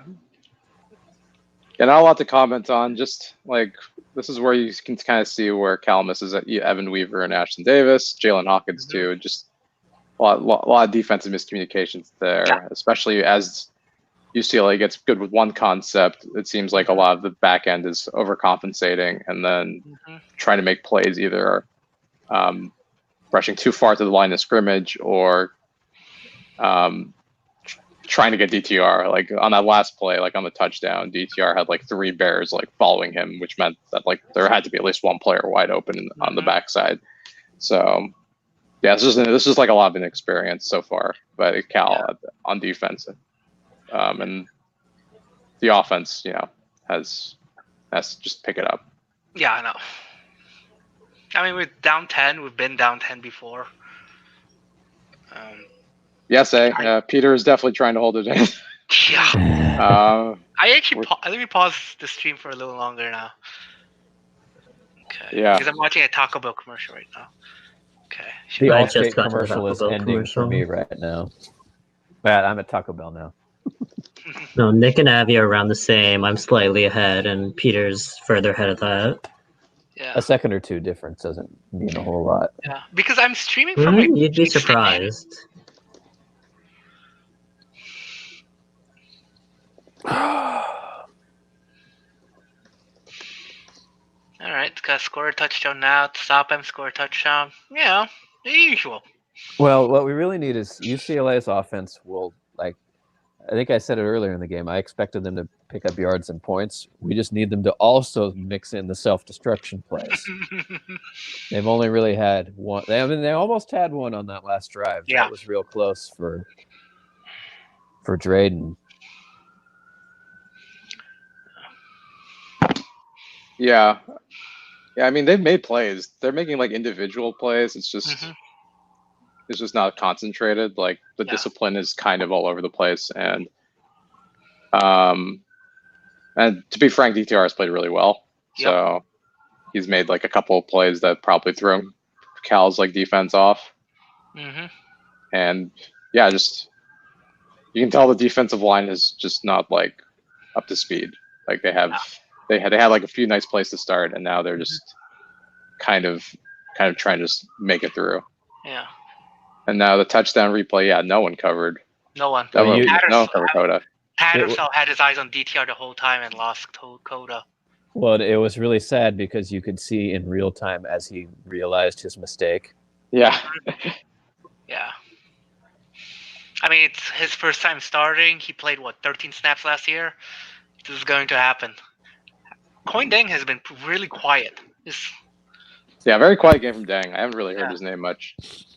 I don't think think we've he's- mainly noticed him on missed tackles, unfortunately. Yeah. Yeah. We should have asked Rob for the stat broadcast to get the tackle count, but yeah, it's not looking good so far. I mean, we have it. Oh, we do? He has one tackle attributed to him and one quarterback hurry. Yeah, that is really strange. Like, Mm-hmm. because Deng was supposed to be like, he's projected to be like our leading tackler, but he has kind of just been taken out of the game so far. Yeah. Well, in general, in the Wilcox defense, a lot of the tackles are funneled to the inside linebacker, and so right now Tattersall is our second leading tackler with 4 total tackles. Right, so they're So really he's attacking right his now side of the cleaning field. up. Yeah, There's been a lot of edge stuff too. Mhm. yeah. Speaking of edge stuff, they go again to the edge with Crawford. Yeah, That was a poor easy pass. 6 yards. Edging. That was a really poor pass. Well, it shows you how vulnerable they are on those edges. That we got 7 yards on that, despite a pass that didn't really lead Crawford all that well. Yeah. Yeah. It would have been first down if it led him well. I wonder, is it just not enough reps? Is it because that's a standard pass, even in a spread system, right? Play action. Oh! I think, yeah, Chase is just off so far. Yeah. Oh my goodness. Mm. That's just a whiff block. Cindric is in now too. So, but yeah. Yeah, that would just, Yeah, It's Chase not a got very clean low pocket. line. yeah, that was Matauer. He kind of just like gave up on his initial block. He got pushed back, and then who's 92? Digizua. Of course. Their Yeah. best lineman. So 3rd and 9, shotgun. This is kind of like Yep. it's kind of like a must convert. The way UCLA's offense has been playing. Mm-hmm. And oh no. Up. And that's a quick 3 and out for Cal. Yep. That was just not. That was ugly. Yeah. Like. I mean, I would say that think it was the 10. break, Clark's break was a little stuttered, and I think it kind of telegraphed to the UCLA defender to allow him to catch up to the play. I mean, that wasn't that far away from being a completion, Yeah. but he got his arm in just in time. Yeah. Oh, and wow. Well, that's a false start on the punt. Yeah, right now Cal's offense is out of sync. They're just not like. They're not making quick reads. They're not. They don't seem comfortable with anything that's not like 10 yards down the field. Like they're not getting mismatches or finding open gaps. They're just. There hasn't been a whole lot of easy stuff other than those wide receiver screens to the outside.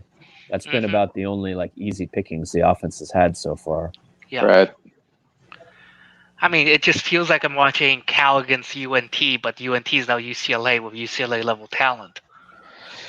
Yeah, the punt. Yeah, so We went from an offense that was 2-to-1 running plays to passing plays ratios to an offense that has been entirely passing plays except for some quarterback runs since then. yeah, and I mean the run attack is just kind of not gone anywhere at the start. That's like kind of been the secret sauce here. The Bears had like one nice run to start the game, and I think they've had like 5 rushing yards since. Mm-hmm. So No, how much of that is like them wanting to come in to run the ball and then quickly realizing, oh, that's not going to work and abandoning it? Yeah. Because it's a pretty sharp, distinct shift in how we're trying to run the offense. yeah, I mean this offense was meant to be more balanced. So we're supposed to see like a lot more designed runs that were like easy and quick, but we haven't seen that so far. Yeah. UCLA again getting just a steady 4 or 5 yards now. Mm-hmm. Again, bullying our DL line. Yeah, it'd be nice to get a quick stop here, and hopefully Cal can maybe get the ball back because they do get the ball to start the second half. I think I'd settle for not allowing points on this drive, regardless of Yeah. the time we have left afterwards. The only thing is, yeah, UCLA does move the ball really quickly, so they can turn the ball right back over to us in like a minute, and DTR misses that pass. It's third down. Dang on the screen. He was there to possibly break up the pass or get the tackle if it was completed. Yeah, it does seem like they're attacking Tattersall's side of the field a lot, Yeah. trying to stay away from Dang. It's not just Tattersall's side of the field too. It's also Croteau's side rather than Cam Good's side. Like, and that is the great DTR I defense. love. Run backwards, my man. It was a DTR that- classic. That should be I was hoping it would have grounding, finished with a huge sack. Yeah. Is that grounding if it gets back to the line of scrimmage? I mean, the ball landed in the field of play. I feel like that should be grounding. I've never Feels like grounding. He was not throwing to anyone. By, who's 44? That was good. Zion And Zion. Okay. Yeah, they had him. This is exactly the type of thing you want to see. Thank Chip Kelly for deciding to pass the ball in 3rd and 5, because I feel like in that situation, you're at midfield, you're probably going for it on 4th down. So actually, I'm not surprised. I'm surprised he's not going for it here. I'm bummed that we lost out on the 15 to 20 yards of field position by not completing the sack, but I'm just glad that we, are getting the ball back. Yeah. And that's why you field the punt, because you lost 10 yards on the bounce. But so it's 2010 UCLA, 3.5 left in the first half. Cal will get the ball back to start the second half, so it'd be nice for Cal to at least get the clock down to maybe like a few minutes, so UCLA doesn't score before halftime. Yeah, the two things for our halftime is defense wrap up the tackles, and for offense to, I think for Garbers just to go to the next read.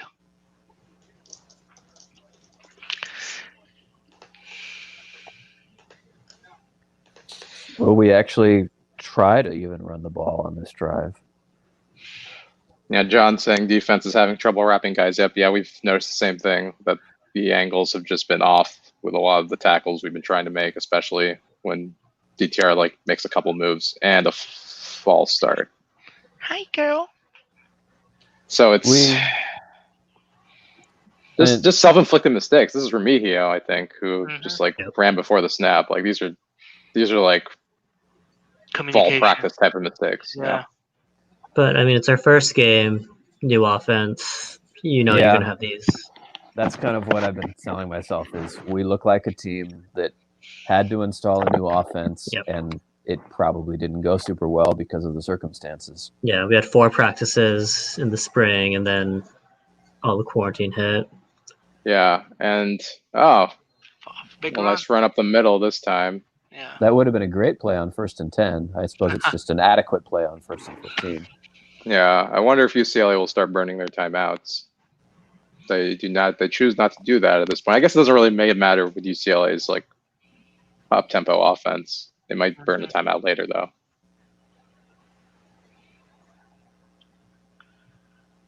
But yeah, this is kind of one of those situations where you try and go for it, or do you just play it safe? And you're down 10. You got to score some points.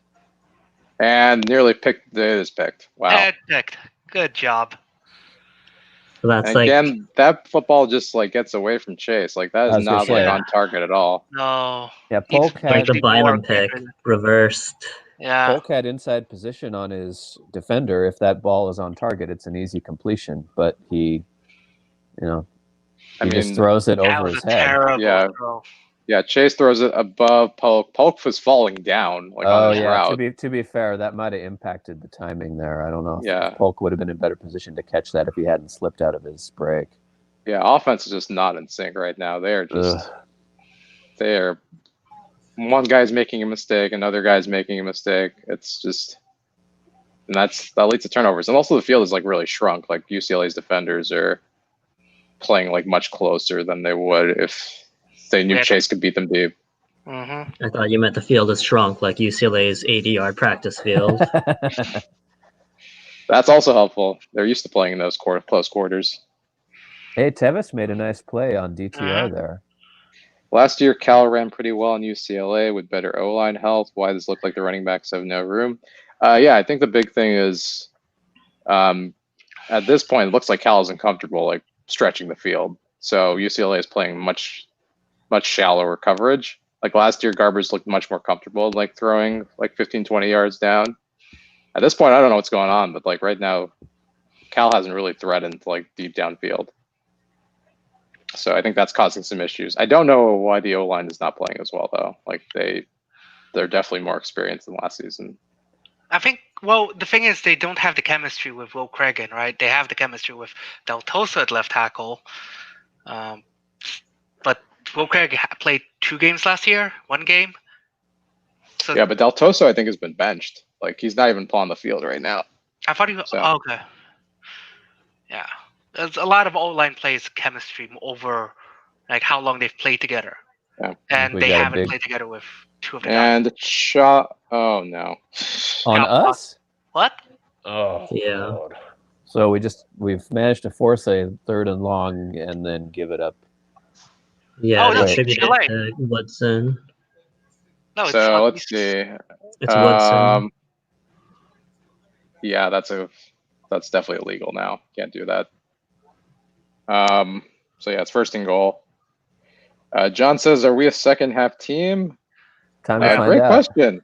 We're gonna find out if Musgrave is really better at adjustments. I mean, Baldwin's actually a good second half adjustment guy. Yeah. Like his 3rd quarters are pretty good.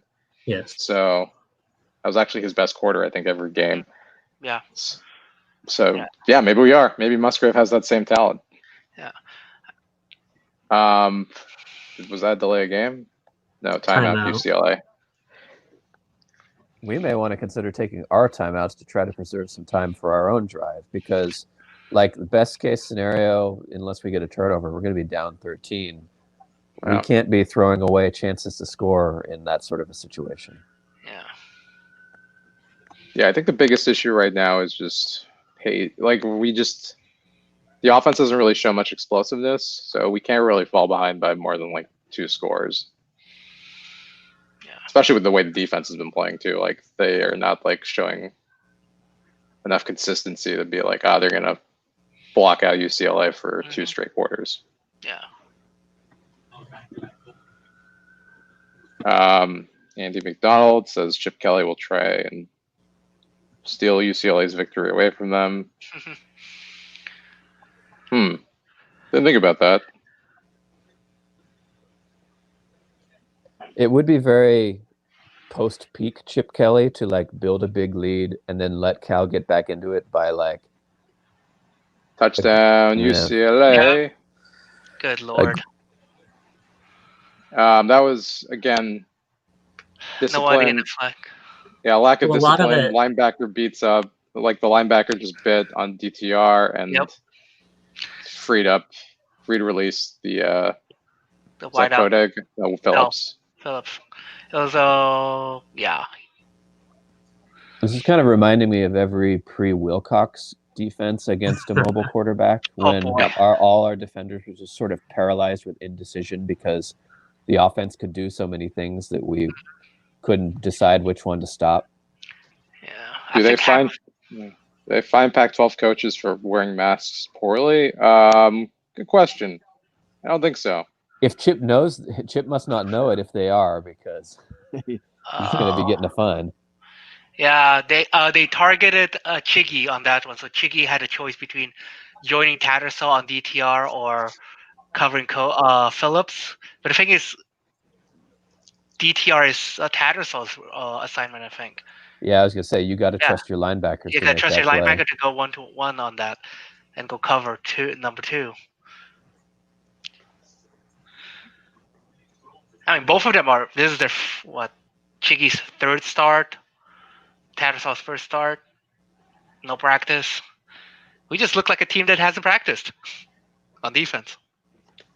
Well, I mean, this is like the worst offense to like prepare for on 2 days' notice. Like, when the schedule was announced, like Cal knew they were not playing UCLA, and I mean, this is not like an offense you want to like have to cobble together a game plan for 2 days in advance. Yeah. I mean, I did not expect them to be this bad, different though. than Arizona State, though? I mean, it's a similar ASU's sort of a more mobile quarterback situation. Yeah, but A lot ASU of does not keepers, like. A lot of Yeah, RPOs. they don't stretch the field the way UCLA does. Like UCLA scores way more points than ASU does. I mean, it's true that UCLA has more competent downfield targets than Arizona State does at the moment. Yeah. But yeah, I think the big thing is with UCLA, like DTR kind of can do more things, and Felton kind of stretches things, whereas like ASU has like a lot of conventional players with, at least last year with Benjamin, is kind of just more like a traditional 3-down back. But also Chip is just like, I think, a better play caller than Rob Likens was. Just Our like favorite ASU. Americans. Yeah, ASU just did not have like a great offense last year. Okay, shotgun, 11 personnel, motion. Yeah, Brown, nice running up the middle with 1:12 left. 6 yards. That is not the play you want to run with 70 That's- seconds left. Flag. That's Dancy, not Brown. Oh, it's Dancy. Okay. is that his first carry? I don't know if we've even seen him Yeah, on I the think that's field his yet. first. Yeah. And a hold, I think, on us. Yeah, Drew, I totally agree. This game Oh, should not have been thanks, played. And it feels Jesus pretty Christ. feels pretty illegal to me.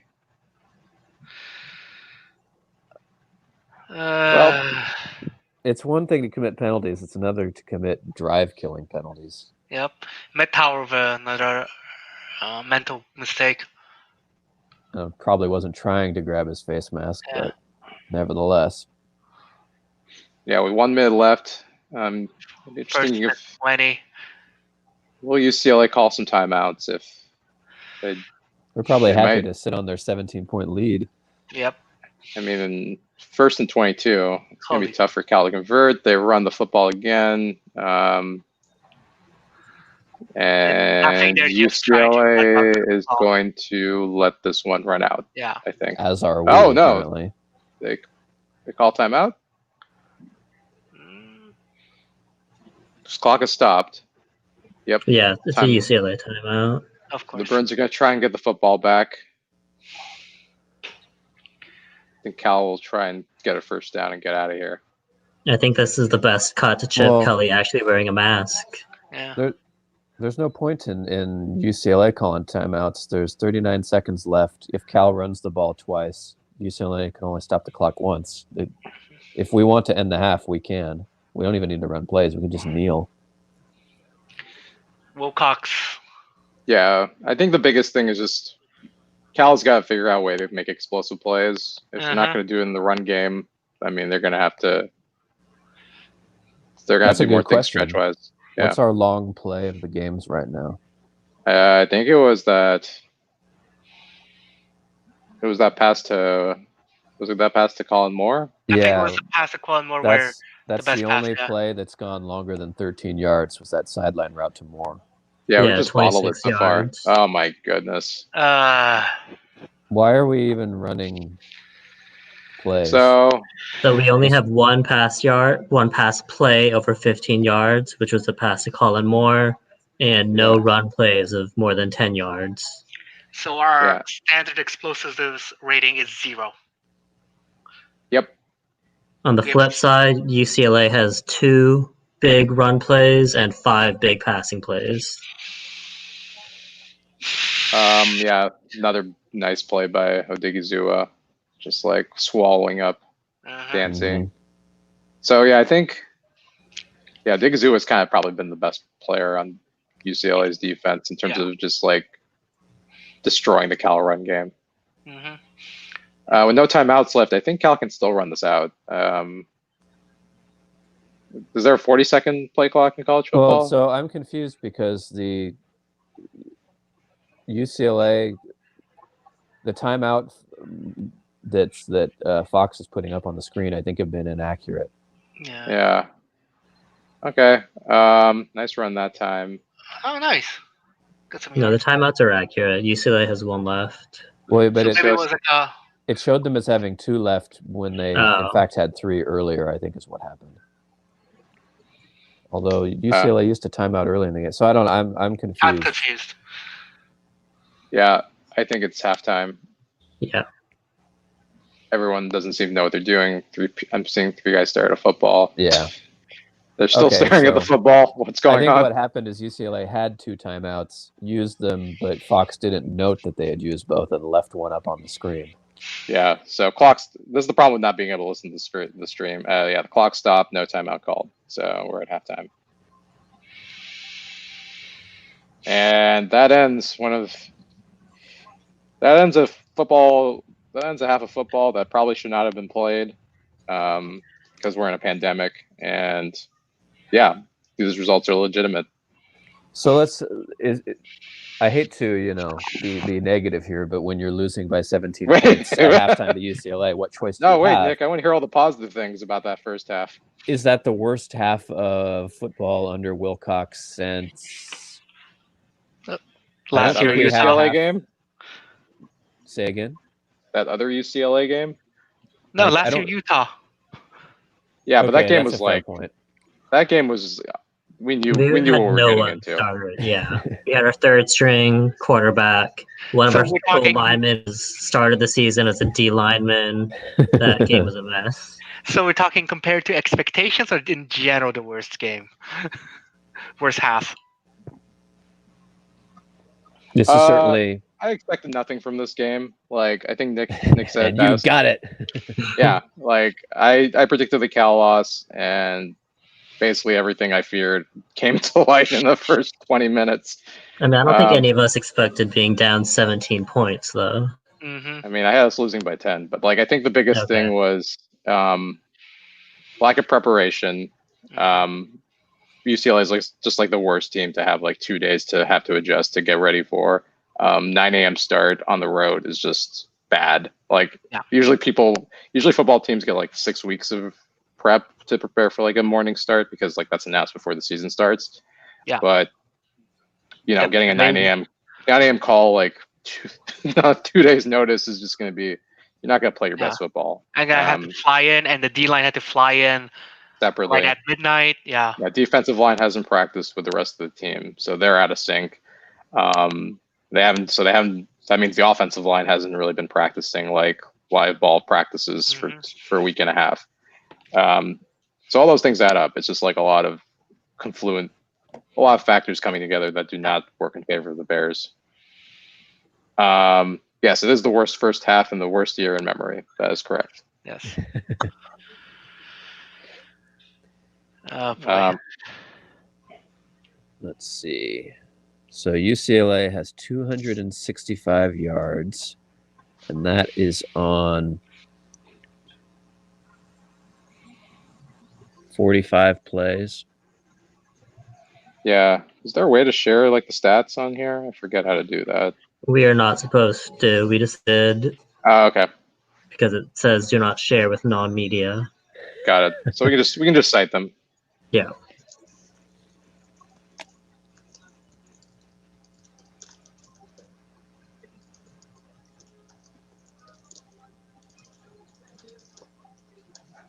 Yeah, thanks for joining us, everyone. We know this has not gone the way we wanted it to go, but I mean, this is par for the course for 2020. So not really like too bummed about it. Just like, I feel a little bit like a Nebraska fan. Like we just wanted football so badly. Why? Yeah.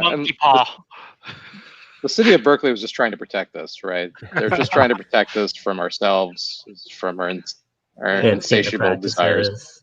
They noticed the rate of heart attacks was much lower in August and spring and September in 2020 vis-a-vis 2019. I think they were onto something.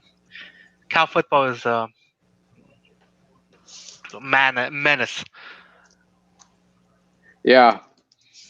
So any observations you guys have just in general? Like what are the things that you have seen that I mean, there's not much you like, but is there anything that in particular could be improved in the second half? I mean, I don't know because it's not things with adjustments. It's just like execution being off, tackles, missing tackles, losing the line of scrimmage. Mhm. I don't know how you adjust for that, except more rollouts, more screens and stuff. But it's tough. Yeah. I would I mean, say what to a certain coaching extent, point? like all of our worst fears are sort of coming true. Like when we talked about, Yeah. like I was trying to remember because I listed like things that would happen if the season went poorly. One of the things was we look like an offense that is they tried to install an offense with completely inadequate practice time. That looks like it right now. The other thing was, what if our new linebackers just don't look like they're ready to play the way the previous linebackers did? And UCLA has been attacking the left side of our defense all game long. And yeah, that's too bad. Yeah. I think the shocking thing for me was just like the lack of offensive diversity. Like we have a lot of formation. We have some formations that we've We set have- up stuff, but we haven't really done anything to test UCLA's defense. What if the rebuild offensive line plays the same as the messed up offensive line from last year? Yeah. Yeah, that would be great. I mean, that was one of the big concerns is we're returning so many snaps and experience, but it wasn't the most effective. Yeah. And just hoping for development that never came.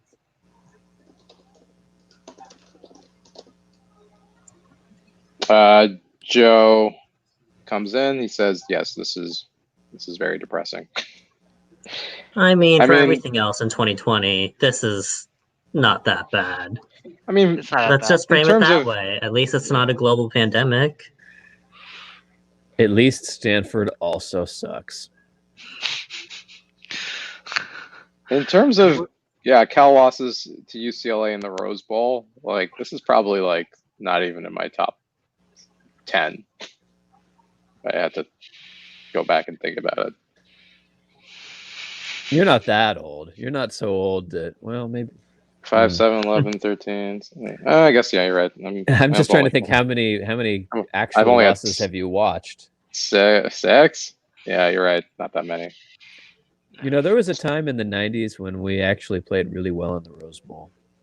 That switched right around when Tedford came around.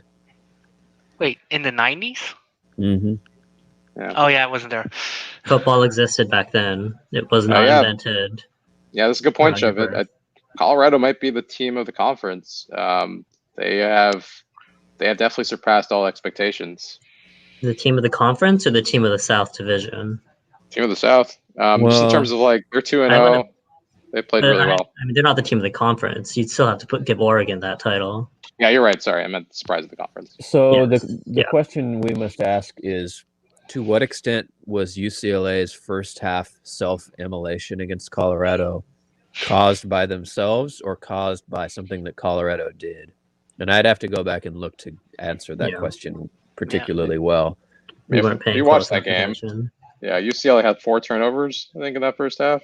Yeah, and then Colorado just sat on the lead. They ran the ball, ran the Yeah. clock out, did just enough on offense to hold UCLA at arm's length.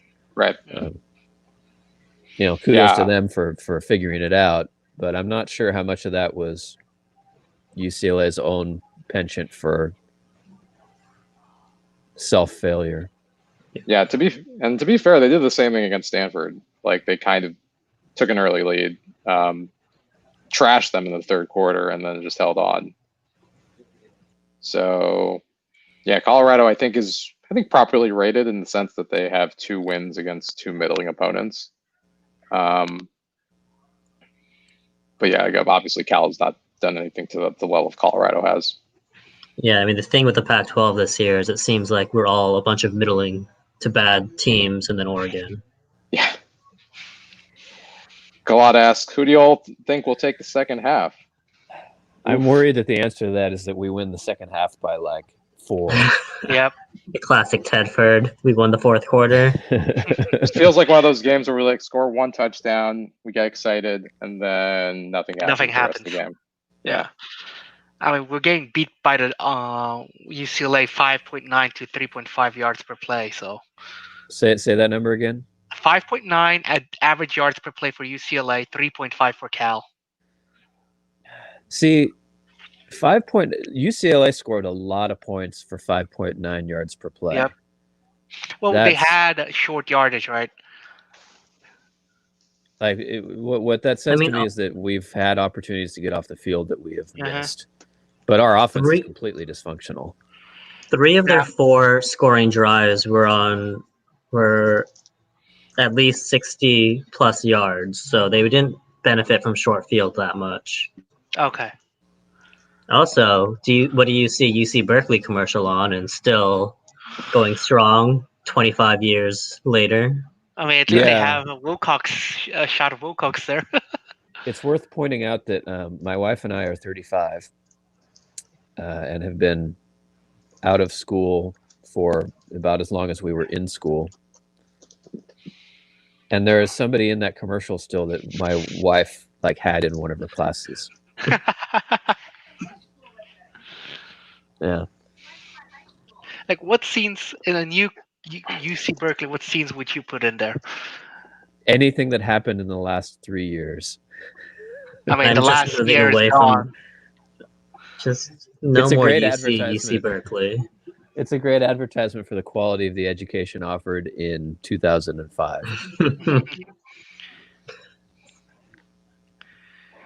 Yeah, I mean, as I know we're all super bummed, but this is the weirdest circumstances to play a football game in. So I wouldn't extrapolate too much about Cal's how good Cal is and how good UCLA is from this very weird circumstance that we're playing football in right now. Are you talking about 2020 on a macro scale or just Macro, this game? Yeah, I mean, Cal, it's hard to this kind of setup favors UCLA just because of what type of team UCLA is versus what type of team Cal is. I guess my fear is what this says about Cal's ability to be competitive for the rest of this stupid, pointless football season. I'm trying to ignore what it means for 2021 because who knows who will still be on the roster? Who knows what this team would look like with a normal offseason of preparation and practice and installation? Yep. What I see so far is the signs of a broken offense that I am skeptical of the chances of fixing that within the confines of this stupid season. That's what I was asking. Oh, sorry. You go ahead. That is concerning. The offense just coming out. I got really concerned in that first drive when we didn't score immediately. But there's such fundamental issues that's why I agree with Nick that it's just this crazy 2020 season, and I wouldn't necessarily use it to evaluate Musgrave in the offense. Yeah. Well, and that's the concerning part too is let's just say that in reality, Musgrave was a bad hire. I don't think that that's anything that anybody can say with any conclusiveness, but it could in fact be true that he's too stuck in the pro game to be successful at the college level or whatever the case may be. We've lost a year of evaluation because we just can't say with any confidence that this year is somebody's fault. And so if Musgrave is the wrong hire, we won't know that for longer, and we might suffer under it longer if that is the case. Hopefully it's not. Mean, the only hope is that behind the scenes, the coaches recognize that and they can make those evaluations that we are not going to be able to make as fans. Yeah. Meanwhile, we can all just cry tears into our beer about the fact that these circumstances are potentially going to cost us, the prime years of Chase Garbers with competent wide receivers. Are you having a beer at 9 a.m, Nick? No, it was metaphorical. I don't actually drink beer. Oh. Kevin asks, why did Cal's new varied offensive formations work for one drive and then not at any other point? I think the biggest issue is Cal's not able to run the football right now. So formations don't matter much if you can't execute one half of your offense. Because they can just hone in on the pass game and kind of focus on that. And also the offense game on the pass side has just been a lot of short and intermediate stuff. So that simplifies your defensive game plan if you're just having to game plan for like 25% of what you were expecting. Yeah. Seems to And me you the can question bring is, more bodies too. will Chase be accurate on any given play? Seems like the important question at this point. Like if we're just going to go with the all throw offense, which we might have to, if Chase is accurate, we'll move down the field. And if he's not, or if he gets clobbered before he can throw the ball, then we won't. Yeah, the only drive we were really successful was the all pass offense. We didn't attempt a single run. Mm-hmm. Oh, sorry. Well, Garbers had one scramble for 8 yards. And There was that's it. another zone read keeper that I still Yeah. think might have been an RPO, but I don't know for sure. Yeah, so Garbers had 2 runs on that drive, and that was it. Everything else was through the air. Mm-hmm. Yeah. Another big thing to think about is like Odigizua is kind of like a game changer, and like I didn't expect him to be this good. Like he wasn't this good last year, and he kind of mucks up a lot of stuff on the inside, especially when I don't know what's going on with the Cal offensive line today. They just are not up to par. That kind of changes the game plan and the formula if you can't like get any sort of push up front. So we don't I read really. Nick's defensive preview, so I was completely expecting him to be this good. He's like the only guy of any note on their entire side. Yeah, but you don't usually see like one player like change things up that much. Like even like Brett Johnson's played pretty well on Cal's side, but you know he's not making the impact like someone like Odigizua was making.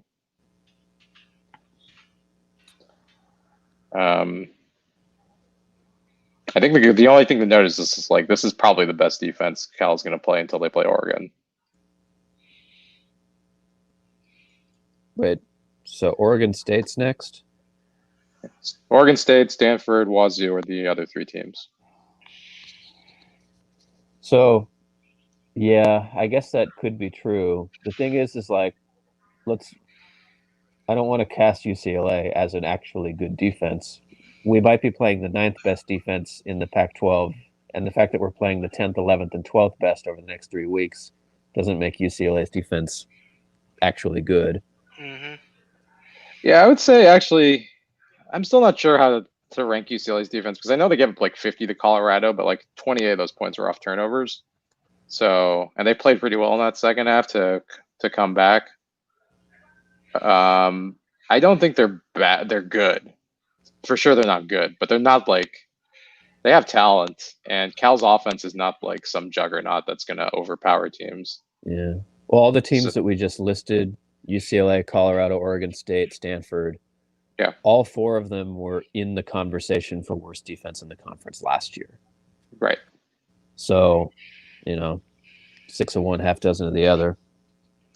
Yeah, it's kind of weird to see. Like, I mean, it still has Naro, so he does kind of know a little bit of our stuff, and we didn't play that well against. We scored only 28 points against UCLA last year too. But how much of our stuff does Azanaro know at this point? He was here 3 years ago. Like on a defensive perspective or offensive? He knows. I think most of the offensive line. Well, half of the offensive line is still there at this point. Yeah, I'm just trying to make sunshine out of like raisins right now. Chicken salad or chicken feathers.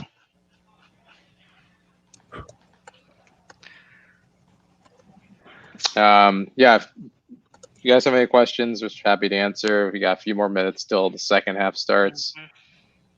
I know you're all excited to have Cal football back. I am kind of wishing I had not gotten up. Do you usually sleep in past 9? I usually do not watch morning games. Like, I think the Cal Ole Miss game last year was really tough for me. It's like really struggling to get through those first 20 minutes. And Cal's kind of like that too. Yeah. I mean, the hope is that like Cal will just kick it into gear, like they've got their coffee and the caffeine drive will kick in like right now. Or replace all the Gatorade with Red Bull. Yeah. Do you guys drink Red Bull back in college? Or like Monster cans? No. No. Huh. I basically subsisted on that stuff, so that was. I just You're decided talking to to people sleep. too old for this. Yeah. Yeah, if you guys are watching on Periscope, feel free to move to YouTube and subscribe. Just it's an easier stream and easier commenting system, and Periscope is tough unless you're like on your phone and on the move. But you have to say smash that subscribe button or they won't do it. Leland is telling me to smash that subscribe button. Ring Nice. the bell. Ring that bell. There you go. Ring the bell. You need to work in some exclamations and some arm motions. Smash, Yeah. smash, smash! Yeah. That You subscribe need those call to button. actions. Yeah, I just woke up. What happened? Oh no. See, there are people like me. Who do you guys think has the best offense in the Pac-12? Oregon. They have the best offensive coordinator in the Pac-10 or Pac-12, and That makes all the difference. yeah, USC should have the best offense. The fact that they probably still have the second best offense. The fact that they're not better than they are is something I would like to explore in more detail. Twist and Hook alert. He says, hey. Got to get him in the chat. Yep. Someone say Red Bull. I did. All right. We have had a sad 20 minutes to sit in the locker room and ponder what went wrong in the first half. What do we do on offense now? Don't More of the fucking- same. Here we Don't go. mess it up. All right. Change the play call. Audible. Looks like Tight it's Yeah. gonna be a run. So single back Ah. formation. UCLA sticking in the 4-3. And More of the same. 53 got blown back. Like he was like 3 Felt- yards behind yeah. the line of scrimmage. Can anybody guess who made the tackle on that play? The one guy I said we shouldn't run at in the preview of the game. That's you psych them up. You do exactly what they think you won't do. 53 is Safel, so I would have Yep. expected better. Yeah, he has Or not hope had a for good better game. performance. He is. He's Diggy getting was just kind of walked back. Yeah. owned him. Just run a chase. Pretty good protection. Good protection this time, But and nothing. ooh. I mean, that was well played by the corner Yeah. or the DB, whoever. Chase probably would have been better off tucking and running there. Yeah, or pitching Yeah. it to Chris Brown right there in front of He him. was holding that ball for a long time. Yeah.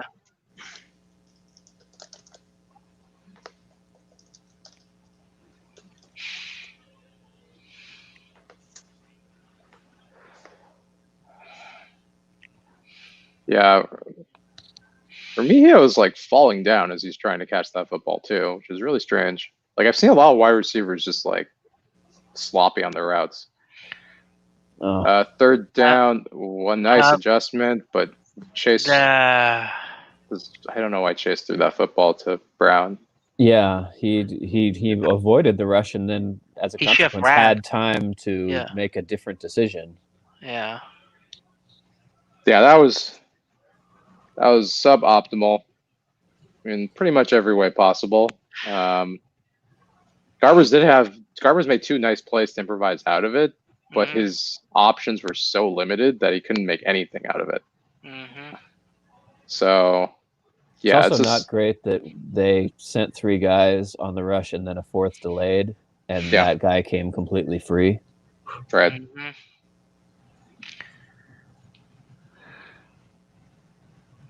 Short punt. Yeah, it's not looking good right now.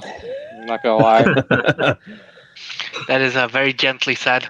4 straight negative plays to start the half. If that's a sign of our second half adjustments, we are in trouble. Hopefully the defense can come out a little better. What was the caption? My caption now is internally screaming.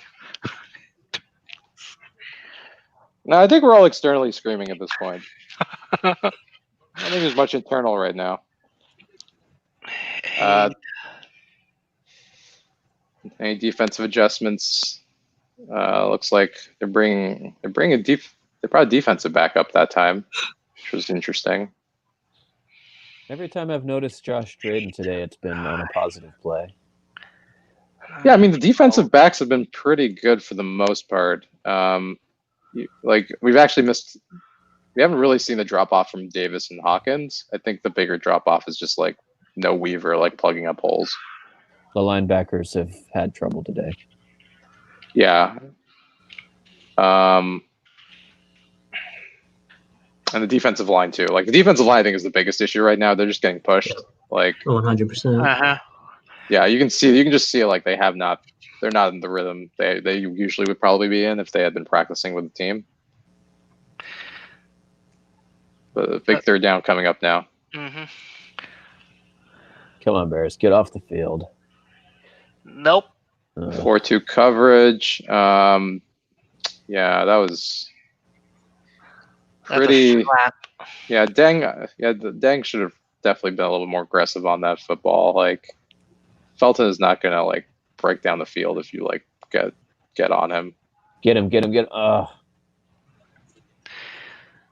Another Here's a chance at a sack that we didn't quite turn into a sack. Mm-hmm. I like how DTR just like turns like every pass rush on him into like how far can I throw this football like outside the field of play. It's like one of those like it's like one of those soccer like defenders, like inexperienced soccer defenders is just like I gotta clear this. Like, I don't know where I'm clearing this to, but I gotta clear it. Yep. I mean, that's turning a negative play into a neutral play. So the defense has come out a little bit better this half. They're more alive. Also, Hicks looks like they're sending a safety up to the line of scrimmage on every run now, which I think is a good adjustment. Yeah. I think they kind of have to be more aggressive now. We're down 17. We can't let them nickel and dime us and burn clock. Yeah. Also, I think they can afford to send a safety because like DTR is not going to beat you more than like 10, 15 yards downfield. And we have all sorts of confusion before the line and substitutions. Okay.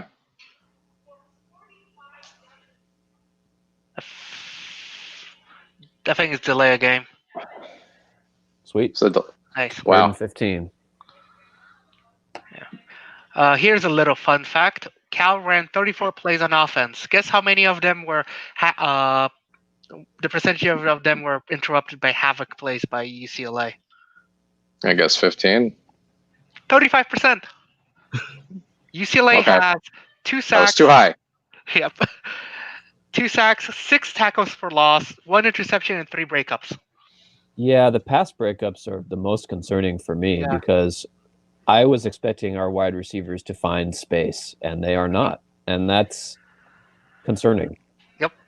3rd and 15, UCLA should punt unless Chip Kelly goes mad wild and goes for it on 4th and 9. Yeah, I think the biggest concern for me is like just offensively, we just look a step slow. Like not also slow, but also just like not as athletic. Like we're just not making plays compared to last season. Like we look like we're slower and also not being able to gain separation from defenders, which we were pretty good at doing last year. We just didn't execute. Yeah, I think the offense is just spending too much time thinking before and then doing rather than just reacting according to their practice. And I mean, 6 tackles for loss. That's O-line. That's just not making a man miss when you're going on the outside. It's the classic Tedford coachism of paralysis by analysis. Not flying around out there. Yeah.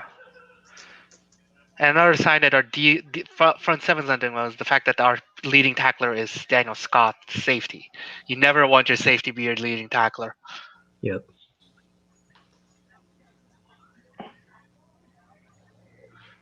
So we do have some breaking news, which is that the AP Top 25 was released. And even though we received 3 votes last week, we officially are receiving 0. So the voters knew that this is how the game would turn out. Real-time Oh, AP they poll do. voting. I'm impressive. never going to question the voters ever again because they knew it. Is Colorado ranked? Colorado is Got votes. not even receiving votes. What? I don't. Okay. They have 3 I don't- votes in the coaches poll, though. I don't Interesting. disagree with that, but I'm mildly surprised that I just thought that they were so desperate for options of teams to rank this year. Who is ranked in the Pac-12? Oregon, USC. That's it. That's it. No, Yeah. no one else getting votes. Washington getting probably has a votes. few. Yeah, Washington's getting votes. Arizona State is getting votes. Oh, that's funny. That's just really funny. I And guess. then, yeah, at one point- Colorado.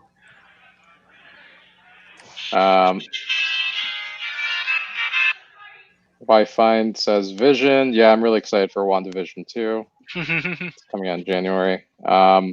Foresight. I don't know which movie he's talking about there. But yeah, not a lot to say so far. I mean, Cal has to do something offensively for me to like really comment on it now. We've just Yeah. kind of seen the same thing for 5 drives. It's that memes like a guy poking another guy with a stick like do something. Yeah, I mean, we are seeing some stuff open up. That one drive with the quick passes Yeah. helped a lot, but that's not something you can just keep on going to unless you have other options. Yeah.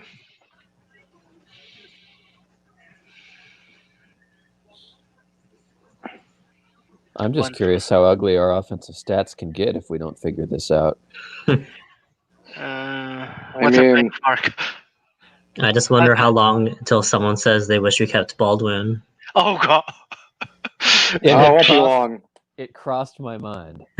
Should have In all kept Tommy Tom. seriousness, if we knew we were gonna have a shortened off season, then it And- would have been better to have continuity. Okay. So And that was an season empty last- set.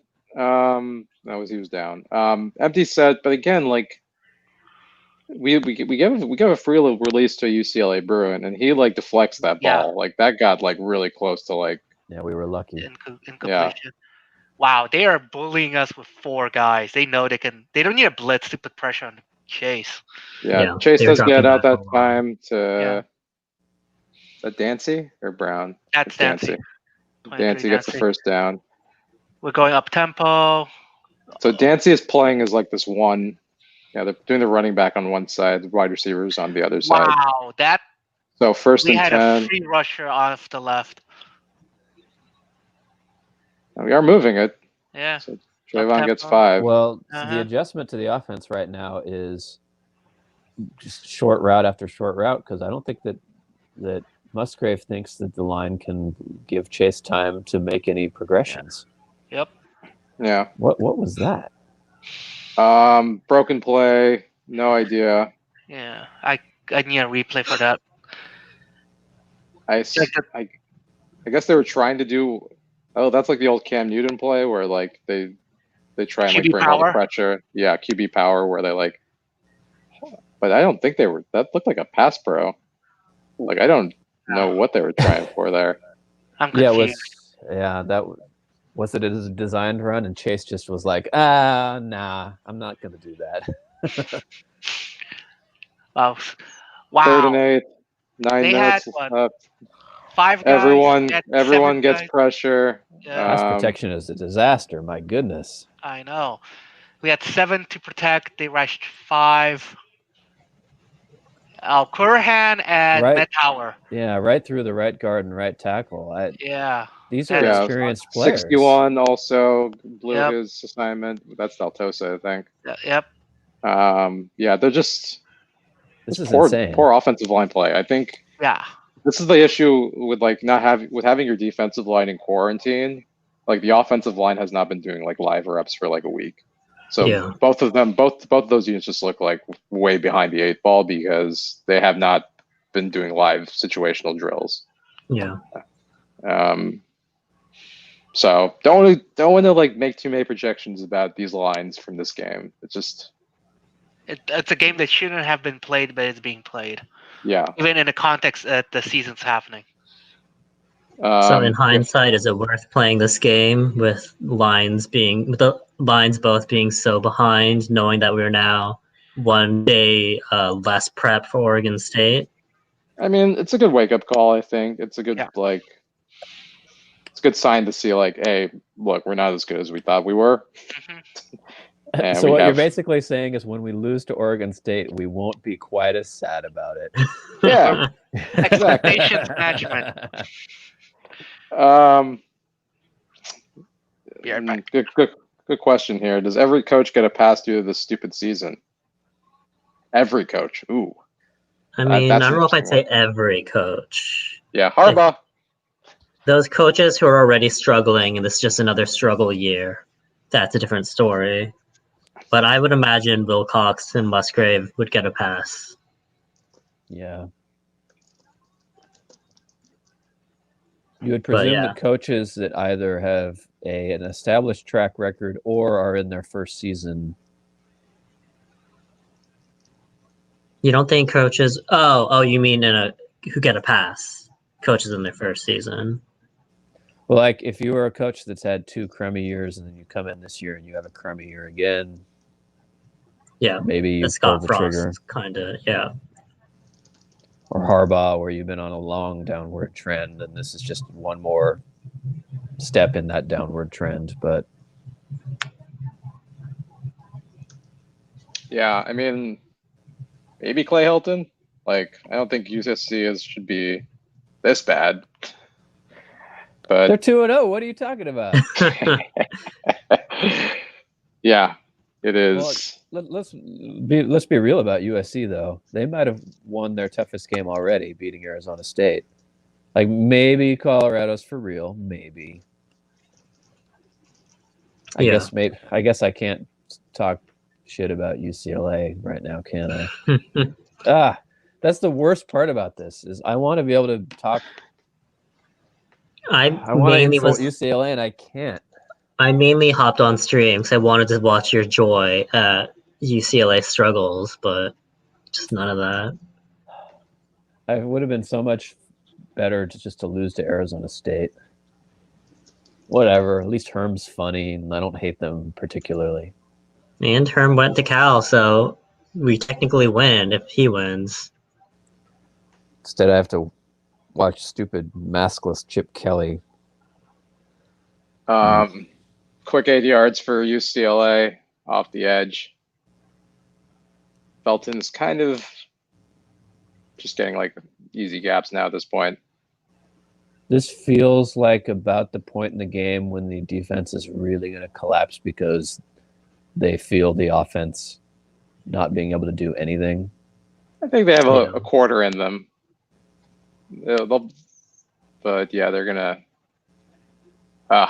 another as UCLA runs for another 8 yards. Yeah, again, they're just running at whatever side. Like, yeah, they're able to get like good pressure like from either side now. Yeah, missed tackle on that side, easy first down for UCLA. Yeah, you're just seeing the inexperience right now of the front seven, like just a bunch of new faces getting new reps and trying to make it up as they go. Nice pressure that time though.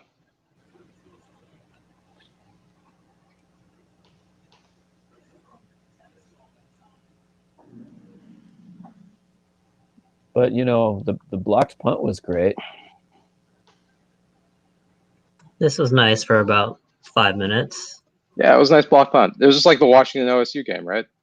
And we'll always have that horse race. Yeah. Are we gonna come up with a bizarrely effective second half game plan the way that Oregon State did to somehow stay in that game? I mean, if we can, you mean run the football 50 times? Yeah. So no. Well, I'm still Quinn at least advocating had to a good stop play counting there. the points. The only points that were legal were the first 3, and this game has been over since then. I could go with that. 3rd and 9. Yeah, I'm trying to think who's been like a good defender. I mean, Bynum and Hicks have been pretty good. Bynum's been pretty solid still.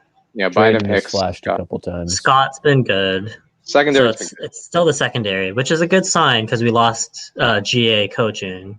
Yeah. Open field. Can they make the tackle? Oh my goodness.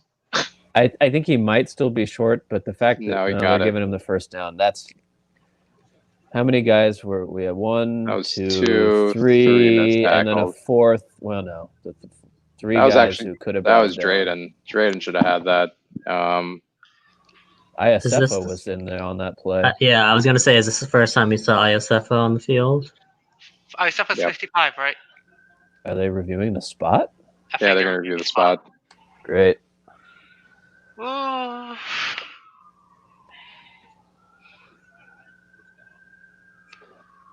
Popo's coming for someone in the background, Oh, it's here in DC. of course. Oh, It's short of the six. I think it's short. well, you got some marches going on, right? He's way short. Yeah, he's way short. That should come back. Of course, UCLA should just go for it with 1 yard to Yeah. go. Yeah. I mean, with their advantage on the line, why not?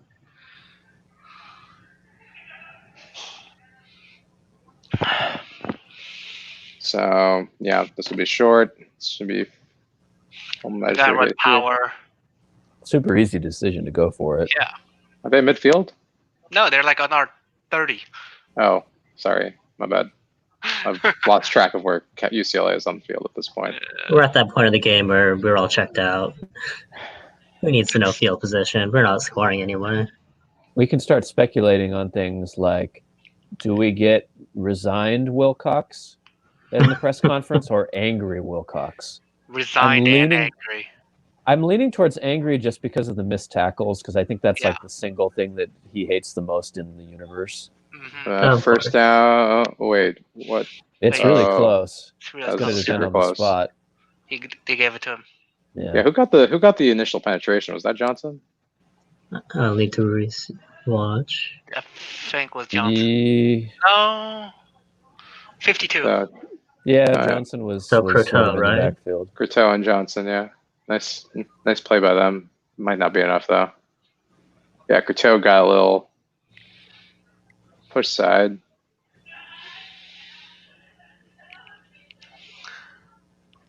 But it's a first down. Nearly intercepted. Johnson got free on the rush too. That was a nice rush from him. No, Yeah, 20. Cal's had like 3 to 4 near interceptions in this game. Oh, Trey Pastors, I think. Yeah, I was wondering if they're going to start playing more freshmen. I hope we actually see that on like the offensive side, because I don't think we're getting enough. Woodson. My Yeah. bad. Yeah, Sorry. it might be good to like just at this point you're down 17, just play as many guys as you can. Prepping for next week or prepping for 2021? Both. Yeah. What are we playing for, man? I don't even know which bowl games are left. I mean, most of the bowl games are left. There's right. It was just All day's gone. Red Box is gone. Is Cheez-It gone? LA Bowl will probably get canceled at some point. So what I'm hearing, and I say this with complete 100% sincerity, every amount of preparation should be for Stanford right now. As long as we keep that the means axe. everyone can play. Very winnable. Nice stop there. Yep. So again, another 4th and short. UCLA should go for it.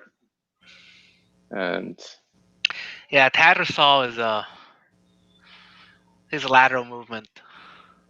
I think we got it. that's a stuff. That's the stuff, I'm yeah. giving him a better spot than I thought, but I still think it's short. I mean, that's about this. I don't That's know. how they gave it to us. Yay! Yay! So Hunter, We're back Baker, in this, baby. We got some Aiden Lee. momentum. Let's do this. Should we release Jaden the Rocket Casey? Can we throw the ball further than 15 yards downfield?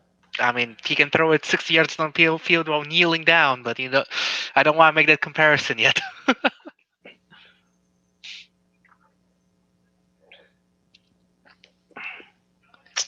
Oh, good stop. Yeah, I mean, the defense has played better. So that is a good positive of the second half. So I think they've kind of like adjusted. It's just up to the offense to figure out where they want to go. Mm-hmm.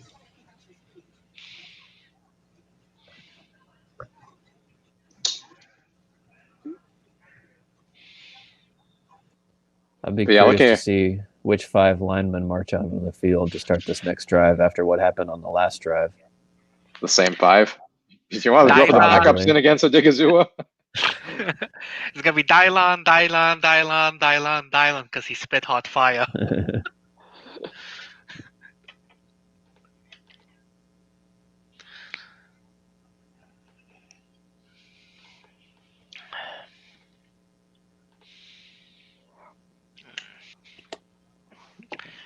know if we've lost a couple of viewers as this game has gotten more depressing, but anyone who's left, Oh, that'll be even better. Yeah, of course.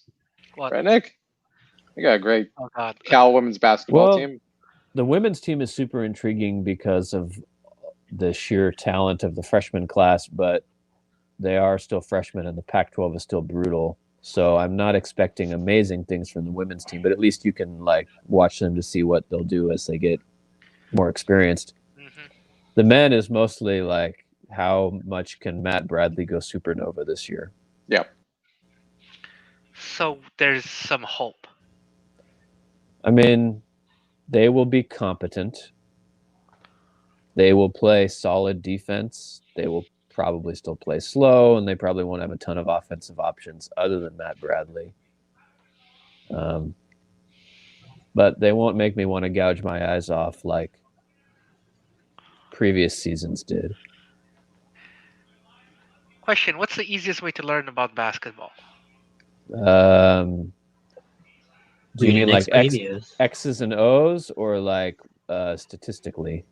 Yeah. As in, oh, I understand what they're trying to do on the field there, because right now basketball looks like dribble, pass, shoot. I mean, number one, it's not a field. Yeah, that's the big exactly. Here's your first lesson. You're learning already. Teach me like somebody would teach Ted Lasso about Premier League. Ah. I bitched Make all these pop culture references that I'm too old to understand. Yeah. That's better. That's better run blocking that time. Yeah. Just straight up running back dive. And who's 74? Yeah, that's an interesting little move there. Craig, okay. Yeah, that was nice. He did some nice steals downfield.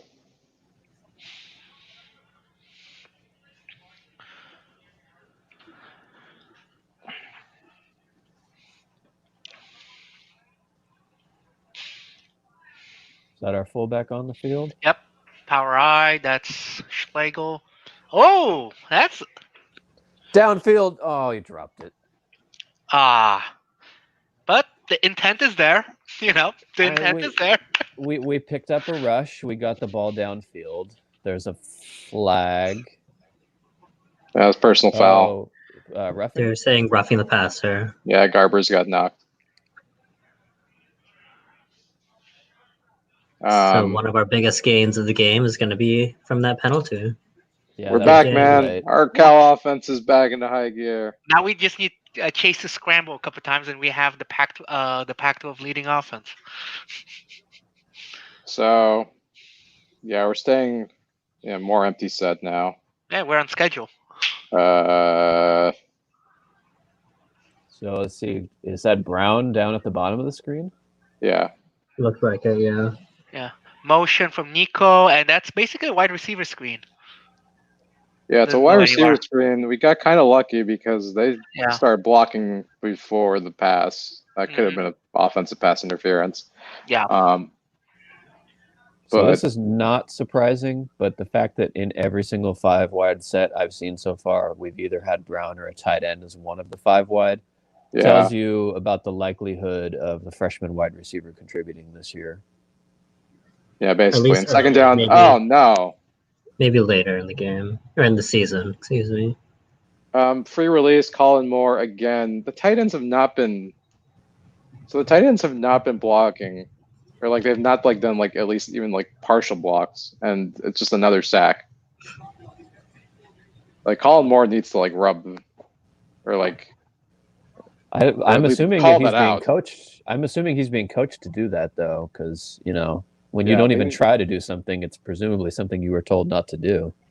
But you need to call it out at least. Like you have to be like free release, like the blitzer is coming. But Yeah. I don't know. And oh boy.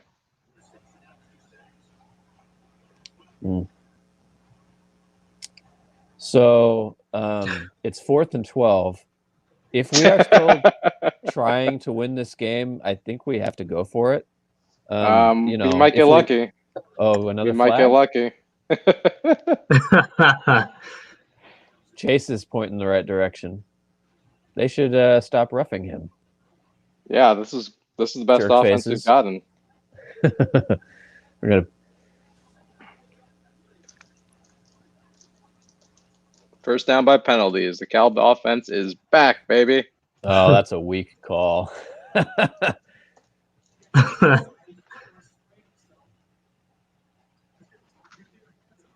The first roughing was a no doubter, but that one was pretty soft. Oh my goodness. And now I think I'm ahead. I think now you've somehow got ahead. I'm seeing Chip Kelly finally wearing a mask correctly. They send Dancy out in motion, and Chase Now I see airmails an easy completion. All right, This somehow I went from being the earliest to now the last in the stream. Yeah. This is weird because like Chase, I don't think Chase has attempted many slants in his life, but he is not like That was a terrible he's throw. not like close. Like this is like That's not a throw that he's struggled with in his career. Oh, yeah. I don't understand why. I guess he's getting a little jittery because of like the free releases. Like I for guess. some reason we're not like. I think the problem with these empty. Another. and Chase gets the first down. And that was a great play by that Chase, but kills another the free release. Water boy. Yeah. Oh Jesus. Yeah, I think the issue with like these empty sets is UCLA is just sending like a free defender now because like there's no one blocking. Yep. And that's just causing all sorts of issues with Garbers where he's like trying to make a play too quickly because he knows like he's gonna have to get the ball out in like 3 seconds. Mm-hmm. So I would adjust by like having like maybe one extra blocker come in, not 2 or 3. That was a bad call. I think he had the advantage in the outside for the bubble screen to Nico, rather than just let Moore run it. Hi, girl. Yeah, so this feels like one of those games where like Garbers is just like still getting used to this offense. Mm-hmm. And he's just like a step slow or like. And bringing 5 again. And Chase needs to. He's running it for 6. Yeah, at least I admire the fact that he didn't go straight down the field running, but tried to stretch it out, see if there was somebody who could get open. We haven't even found guys open downfield on those scrambles when he breaks contain. I mean, there's 87 right there. Yeah, he had guys on that. He had guys on I don't know if he just wasn't comfortable pulling the trigger. Well, running. I mean, he was fine throwing it on the run last year. It's like he doesn't know where to look to find guys. Mm-hmm. And then maybe that's because he's not comfortable with the progressions of the new offense. Yeah. Better run blocking on this 3rd down, I think. Nice. Yeah, Yavi, you're ahead of us now. I just a touch ahead of me, second or 2. Yeah. Hi. Here's my cat Marie. Hopefully he'll bring better luck than my cat did. Yeah, cats have been bad for us. If anyone could bring like a bear, that would be helpful. We're good against cougars, but struggle against wildcats. I mean, we beat Northwestern at Chicago. Nice coverage, but again, the right tackle blows like his assignment. Garbers has to like get the ball up much quicker. And Curhan is not, and Safel too. He was nearly deposited right on Chase's lap. Yeah, you can just see like the lack of live reps. Like they're not they're not moving very well laterally. Like, oh my god, Odigizua like pancake Saffold in the ground.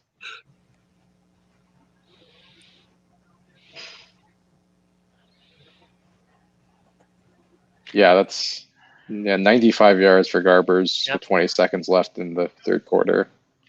That we're talking UNT numbers right now. Nick's favorite game. More pressure, just know where to go. Yep. And this is weird. UCLA has 5, so they definitely Cal definitely has like options because there's more one-on-one coverage, but it doesn't seem like the receivers must be getting separation downfield. Chase is throwing for about as many yards per attempt as Oregon State's quarterback did last night. Yeah, right. Yeah, Kevin, that's a good point. Like Garbers is definitely really hesitant right now. It's just like either too late or he's throwing it too quickly. Like his timing is just off because he's not getting the pass protection he needs. And that is the end of 3. So in all of the preseason predictions, who had the first freshman to play being Damian Moore, running back? Nam. Was that on offense? Yep. Yeah. Because He was in. Kostakos, I guess, was the first freshman to get on the field. Technically, yes, to Rob's delight.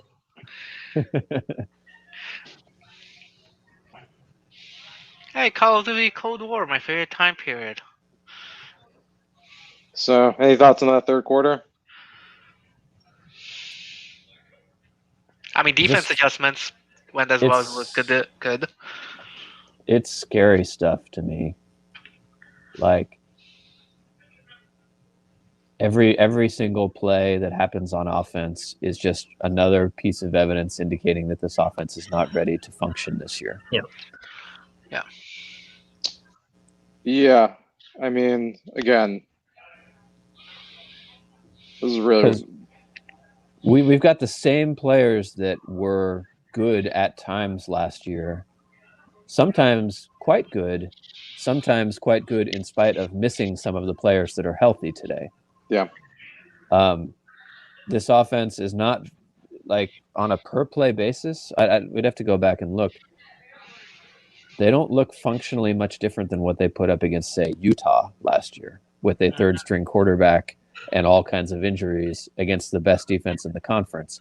Right now, they're putting up those kind of numbers with a completely healthy, experienced offense against I am still confident saying a below average Pac-12 defense. This is a disastrous offensive performance. I don't think there's any way around that if we're being honest. Now, there are potentially reasons for that, with this insane offseason and trying to install a new offense. But in terms of the actual results on the field, this is a disastrous performance. Mm-hmm. Yeah, it's pretty bad. Yes, this is like watching the Mars rover not work. Basically the same. I mean, in the same kind of. Go ahead, Peter. In the third quarter alone, we are averaging 1.9 yards per play, with UCLA scoring 3 sacks on us, even though they had 2 sacks all first half. Yeah. Good stat. I think we have one wide receiver with a catch of more than 10 yards. That would be Makai Polk with a 13-yard catch. I think he has one 13-yard catch. Every other wide receiver, well, Crawford has 1 catch. Clark has 1 catch. Remigio has 1 catch. Mm-hmm. Colin Moore is still leading us with 2 catches for 28 yards. All right. 1 for 26 and the other for 2. Yeah, Chris Brown has 4 catches. Yeah, a lot of drops all over today. Yeah, a lot of drops. I mean, offense is definitely basically. Has there been? There's maybe one drop. There's been a lot of like contested catches where maybe our guy could have fought for the ball better, but didn't. Yeah, UCLA coverage has been pretty good. Now we're gonna get an OSA highlight reel. Oof. I mean, I think Cal offense should all just move into, CKC and hang out with each other all day long.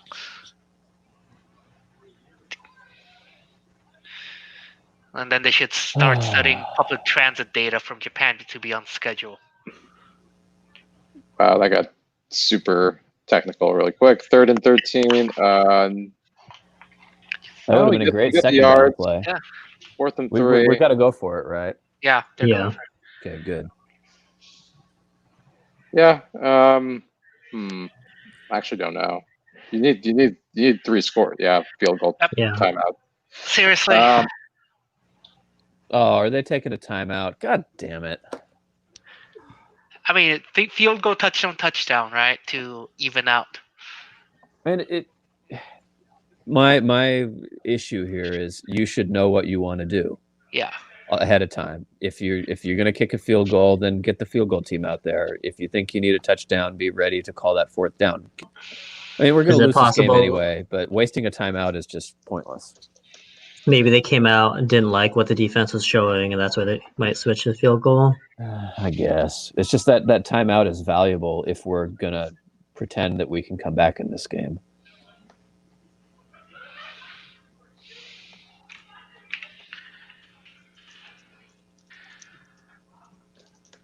Okay. yeah, it's a tough situation. I don't feel strongly either way at this point. Get a shrug emoji. Yeah, I mean, it's also like a 40-yard field goal. And who was our kicker? It's Longhetto. Longhetto. Very long. We have no idea whether or not his odds are on a 40-yarder, but I would maybe put that at like 60-40. Probably, and it's on field turf, which is harder. So, of course, our odds of picking up 3 yards is maybe 50-50 based on what we've seen from the offense. So maybe it is a better odds to kick the field goal.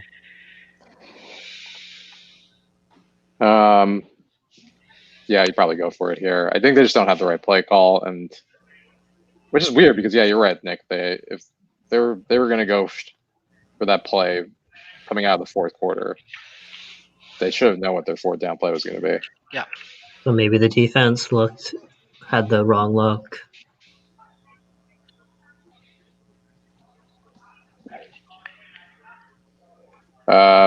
Sid is keeping the faith, but 4th quarter. We definitely can win the 4th quarter. Yeah. Got him in that We're 4th up by a quarter. We lot. tied the 3rd quarter, so we're trending upwards, guys. Yeah.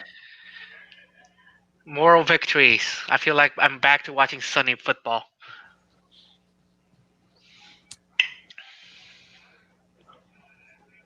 Well, Sunny football. I mean, I guess it is. It's almost over at this point, but yeah, Sunny football would be over at halftime. We're going for it. Yeah, I mean, this is kind of a go for it situation. So, okay, it looks like 4 yards. What's the formation we got? So it's going to be 1 running back, 2 wide receivers split each side. Yeah. Even split. 4th and 3. There's space on the right-hand There's side. space. Yeah, We a lot of go cushion deep. Oh, No flag.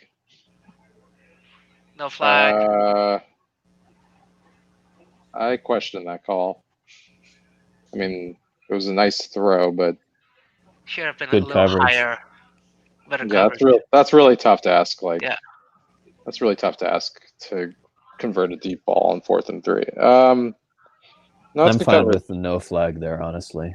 Yeah, it's good coverage. Tough position for Clark. That's Pope. Polk. Oh, Polk, sorry. Yeah, you're right. I think the ball should have been a little higher because Pope has like 2-3 inches on the guy. Like to me, the UCLA DB has the right to his space there. He gets his head around. He makes a play on the ball. I think that's a good no call. I mean, Yeah. I don't know what Chase is supposed to do there. Like he had Remigio on a kind of a stop route underneath, but the UCLA guy was there, and he probably would have had a decent contest on it too. I didn't Honestly, really see what was should've- going on the bottom of the field. You should just run for It's it. more the weirdness of the play call than the execution of the players for that one.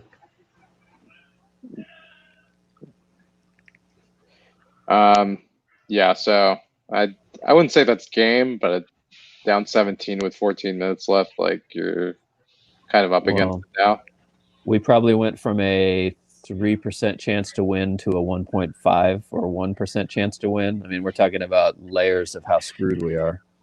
Yeah. I mean, if we get like a turnover or something, maybe we're back in it. But Yeah, pick six or I something. don't think we realistically are, even with the turnover right now. What has our UCLA 's been offense good. shown that could magically turn it around and score 17 points in I 13 was giving a minutes? turnover touchdown, scoop and score, something Yeah, weird. pick six. Can't buy it in pick six. Let's do this. But yeah, very unlikely at this point. I still don't see the offense make scoring one more time, let alone a touchdown 3 and a field times. goal. Yeah, so I guess verdict on the first Musgrave game, probably close to an F. Yep. Just not a lot of continuity or execution. Really, the only way it could have gone worse is if there were more turnovers. Like we only have one, and it was a little bit of an unlucky turnover. Yeah. But Yeah, you know, but we that's have about not the put only thing that ourselves in good hasn't gone positions. wrong. Yeah. Like the situation, like the balls that we've been throwing have just been in traffic, in space, highly contested. Like even though Baldwin's offense wasn't like very effective, like usually we would not turn the football over a lot, or like put the football in places where it would get turned over. Yeah. And UCLA has crossed midfield. Yep. Um, Yeah, the team must be pissed at each other. do you guys think it'll take the entire year for the players to get used to Musgrave's system? I Hopefully honestly, not. I mean, I think yes. if in a way that question is positively framed because it implies that by the end of the year they'll be used to a system, which I don't know if we can guarantee that either. Of course, the season is only 6 games now at best. So, I mean, the good news is, like, the defenses get much worse. Like, Oregon State is by far like a game we should win, but if they play like this, then anything's on the table. I mean, we would have said this is a game that we by far should have won, so I don't know. I didn't say that. You A lot of didn't. other people said that. I never take a Cal win in LA for granted. Yeah. I rate this game 1 angry cat. Yeah, UCLA still just pushing it downfield. Kind of Cal defense, I wouldn't say has given up, but they're not playing as well as they did in the third. I'm surprised we're still playing our starters. I mean, you don't want to get blown out. Lost This is point. lost.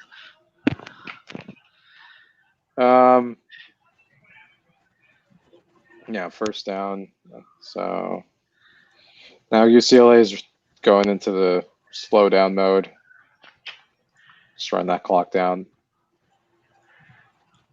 Yeah. So some bright signs. Secondary played well. So I think if we play a team that doesn't have as good of a running attack, DTR is definitely the most like athletic quarterback we're gonna play. Like Tyler Shaw. Tyler Shuck is not like this capable, although their offensive scheming is really good.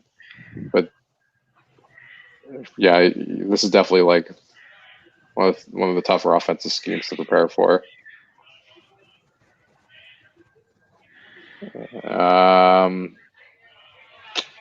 Touchdown UCLA, and it's 34-10. That's ball game.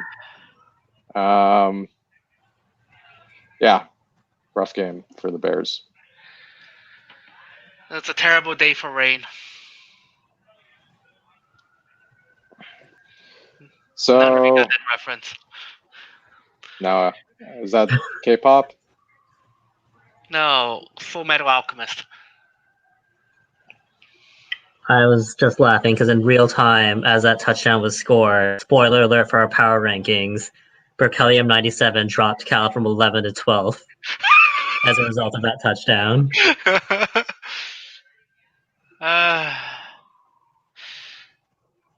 Wow. I haven't felt this way. I mean, just in isolation, this game, I haven't felt this way since the 1-11 season. Well, like I said, I don't. I don't know. There I were some expected- points of futility in other games. I expected absolutely nothing from this season. And yet you're still And disappointed. I'm a little disappointed, but not like surprised. We're getting boat raced. Well, on a positive note, Chip Kelly might stay another season. They weren't firing him anyway with his No. buyout. No. Yeah. I mean, it's Well, not like we're getting ass kicked by time of possession or anything either. Yeah, Alex says not impressed by the offensive defense. Yeah, I mean, the defense had its moments. They definitely did not play well.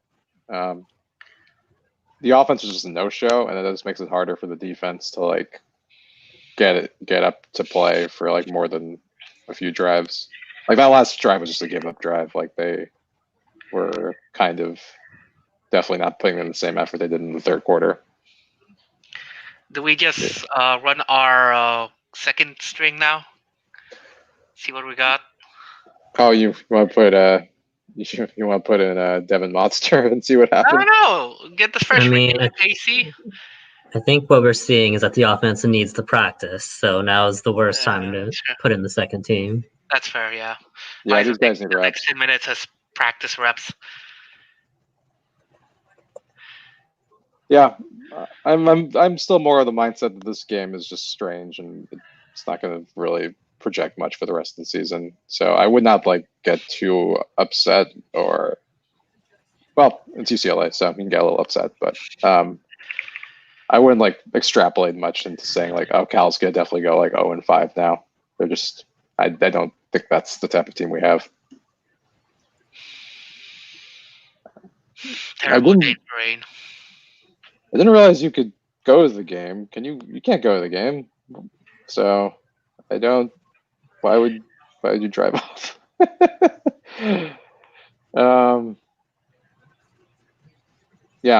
There's no, and Taiwan Hill's closed off, so I'm not sure which game you're planning to drive to. So.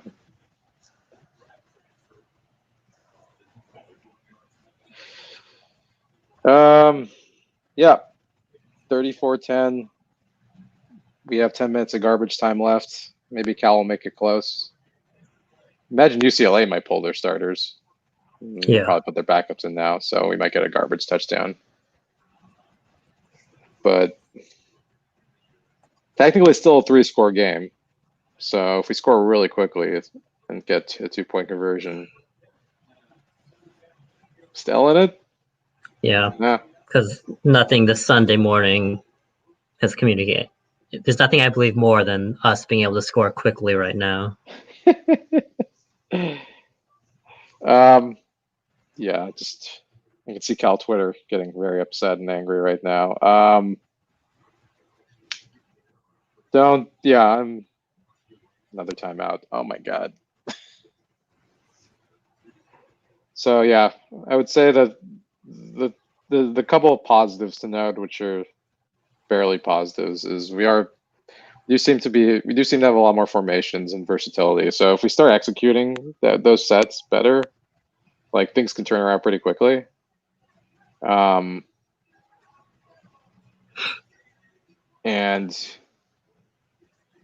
yeah, give like a full week of practice for the team we're supposed to play. We could probably see better results. Like I could see like kind of the stuff we were trying to do today, like working much better against like a team like Arizona State. Because I mean, ultimately, I don't think we're going to be, in Pac-12 North contention like we hoped, but there were some execution things that could hopefully get cleaned up. And hopefully then the skeleton is still there for this to be at least an effective offense. Yeah. Billy asks, is this more of a scheme issue or a personnel issue on defense? I think they're both related. Yeah. Because you can't do as much with like 2 linebacker sets if it's not Evan Weaver back there. Like Tad, like I like Kwani Dega a lot, but he kind of needs like that second like guy to like plug gaps. Mm-hmm. And I think if you funnel runs towards, if you know there's going to be funneled run to the inside linebacker, you can still funnel it to not Deng. Because last year, if they funneled not Deng, it would be Weaver. If not Weaver, then Deng. Right. Right. So with departure of Weaver, technically made 2 spots worse on the inside linebacker core than 1. Yeah, that's a good point. I also think like losing Luke Beckett, I didn't even really think about Beckett's like departure, but like he would have been the nose today probably, or like he would have been a D end, Yeah. and then relying on like newcomers like like guys who barely played last year, like Cruto and Well, Iosefa. Kurtal would have still been in. But yeah, he would have just taken over Tevis. It would have been like the D line we had to start last season. Yeah. Both Johnsons outside, and then, the two Johnsons and then Beckett. Yeah, what UCLA found was like there were specific matchups they could attack, and they just kept on attacking them ruthlessly. Yeah, which is a lot of runs up the middle that we can't stop. Yeah, runs up the middle, and then when we tried to adjust, they would do runs to the outside to attack like another specific gap that opened up. And like someone like Weaver would have been there to plug up a lot of those gaps. Yeah. And just kind of shows you like how pivotal he was. I would also say the loss of Tevin Paul. He would have also been a big, good body to have. Yeah, Tevin's a big one. Hawkins and Davis, we lost two safeties who, Davis was injured, but he still had sideline to sideline coverage, right? Yeah. Right. And Hawkins was the big 4-4 guy who could deliver in the run defense or be in the box on single high coverage type looks. I'm back. How's the wallowing going? Wallow so hard. 9:30 left. Yeah, again, this offense is just not even trying to go downfield. It's like Yeah. I mean, we ran on first down. That tells you that we're not trying. We've given up on winning this game. Yeah. Now it's just practicing the offense. Yeah, this has felt like one long scrimmage Practice for Cal. reps. Hasn't felt like a scrimmage for you guys? Like since like I have too many 2010. emotions invested in this to feel that way, but I get what you're saying. Yeah, it's just like there is not a lot of continuity. And I feel like Wilcox will say it like in his great catch, but God. And is that who's young? I think it was Monroe Young. Monroe Young.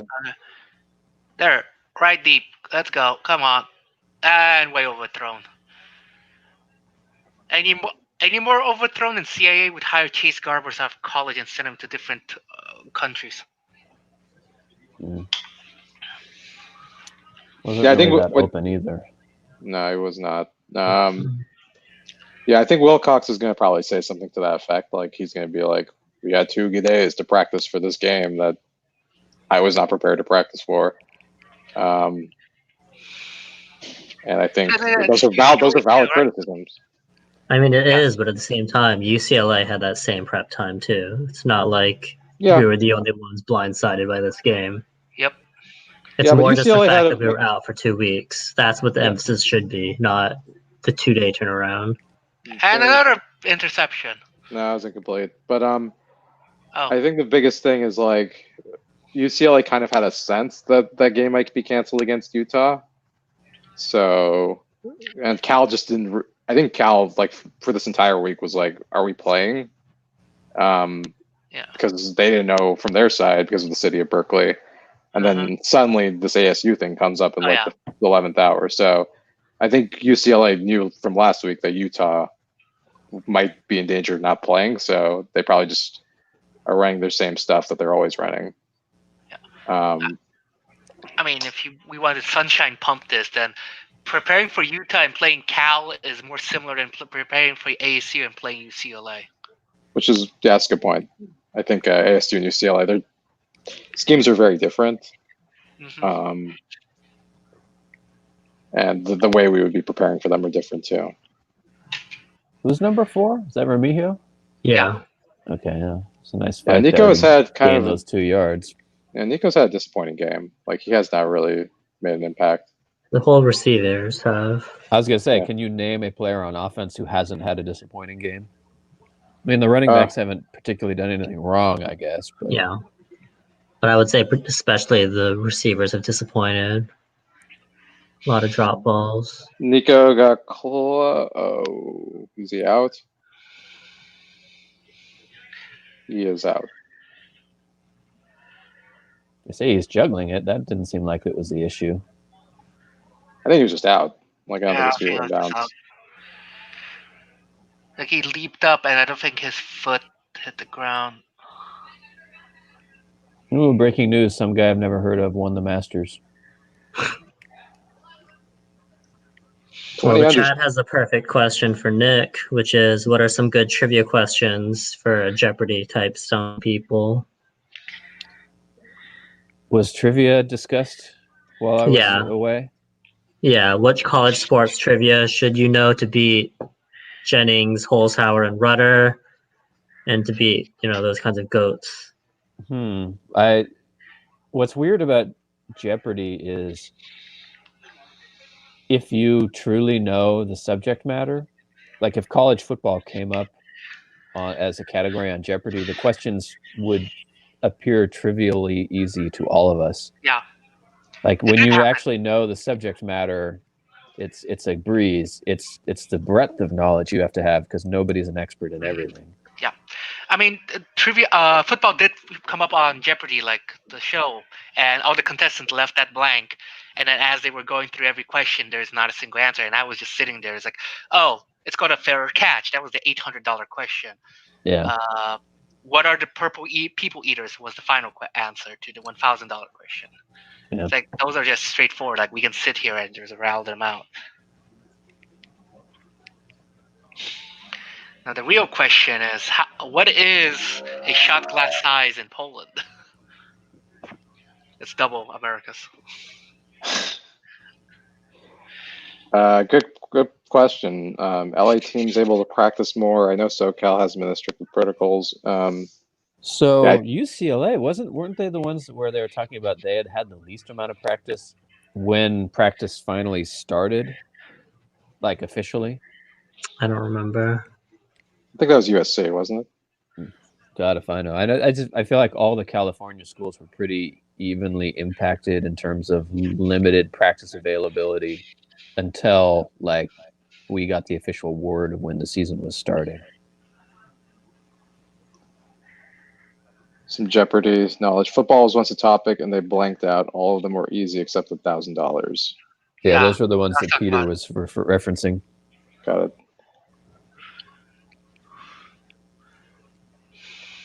I do not understand this one.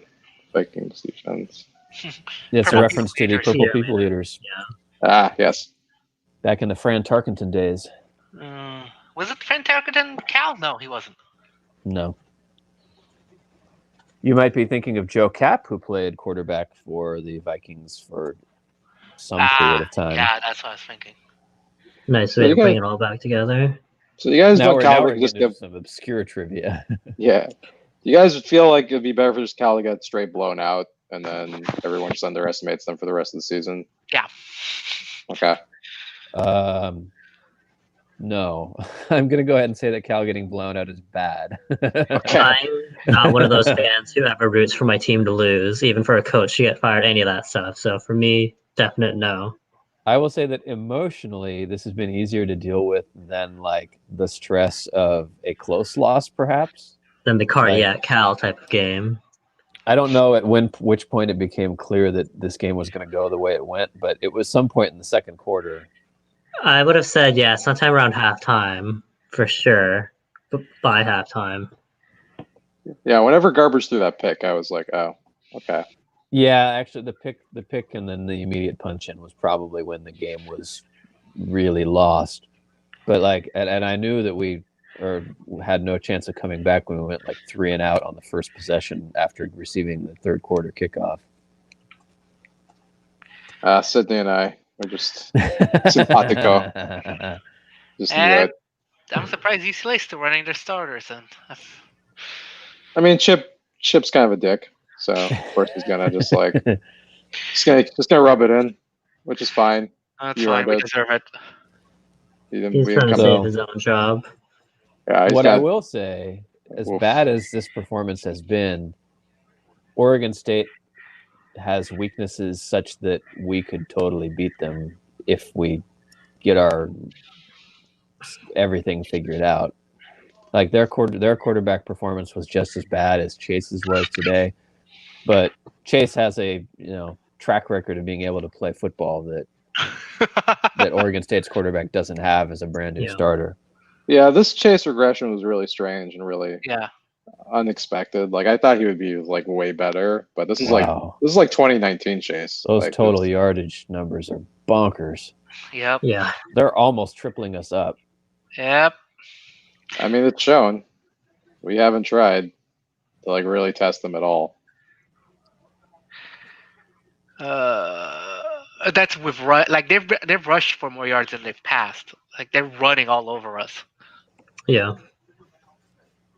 Because it's the issue of the line. We can't stop their running. Yep. Of all the possible outcomes of this game, I tried to, expand my mind because of the absurd preparation. An absolute pantsing was not really one of the ones I Agreed. considered. Yeah. So you looked at 14 billion different futures, and you only didn't see this one. I mean, it's there in the back of your mind as like, what if that happens? How would you react? But it just didn't seem like a possibility worth entertaining.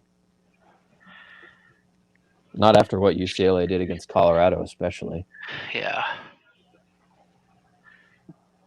One of our commenters says they're going up against one of those 3 Jeopardy winners in a game show. A Wow. game show? A game show. I'm guessing you're not allowed to be more specific. It's Wheel of Fortune. They're going to start guessing words. It's American Ninja. Okay. Is this the worst loss in the world, like just points wise, in the Wilcox era besides the one Utah game last year?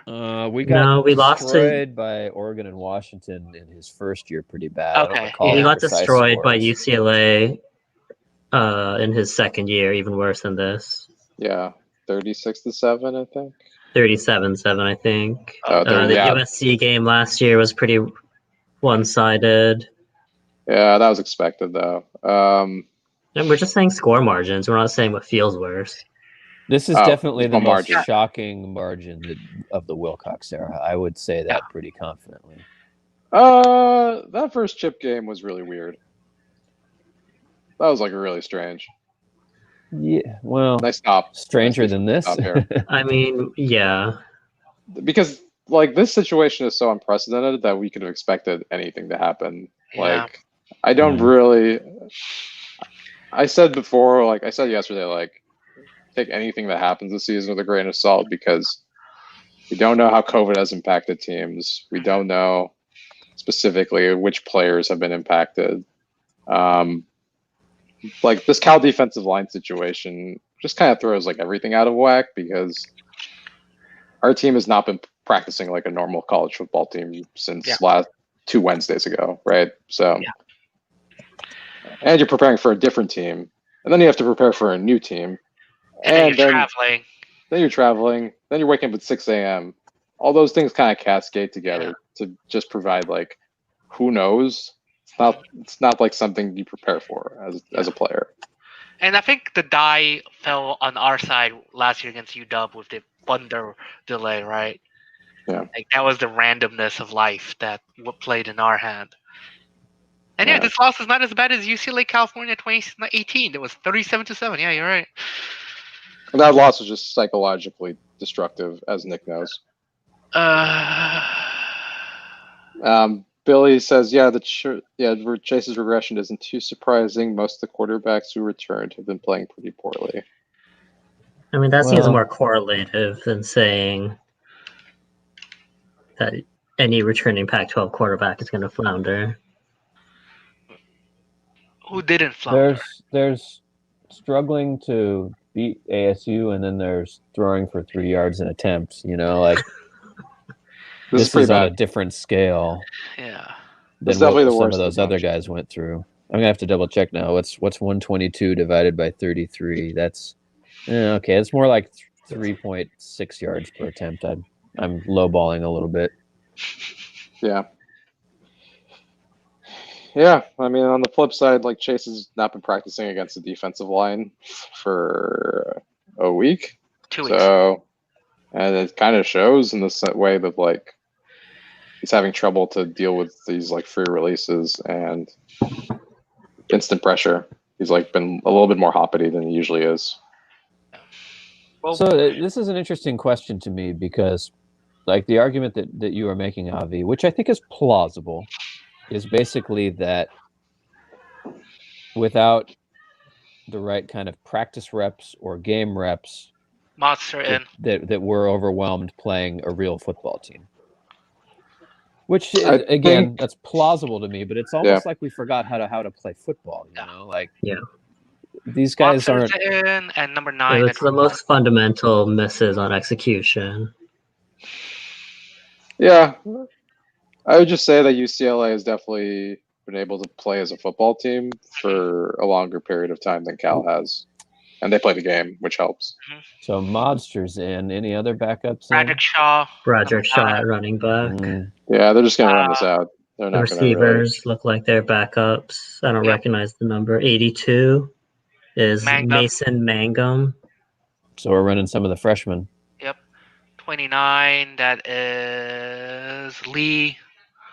22 was at Lee. the top of the screen. That would be Baker. Yeah.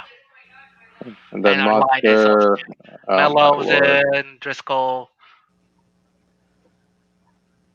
I look forward to a meaningless touchdown drive here, and then fans speculating that the second team offense is actually better than No. the first team all week. Oh, Call for God. Monster No. over Garbers. Well, that was quickly dissuaded. Yeah. Uh, I think the morale of the team is rock bottom by now. We average 2 yards per rush as a team.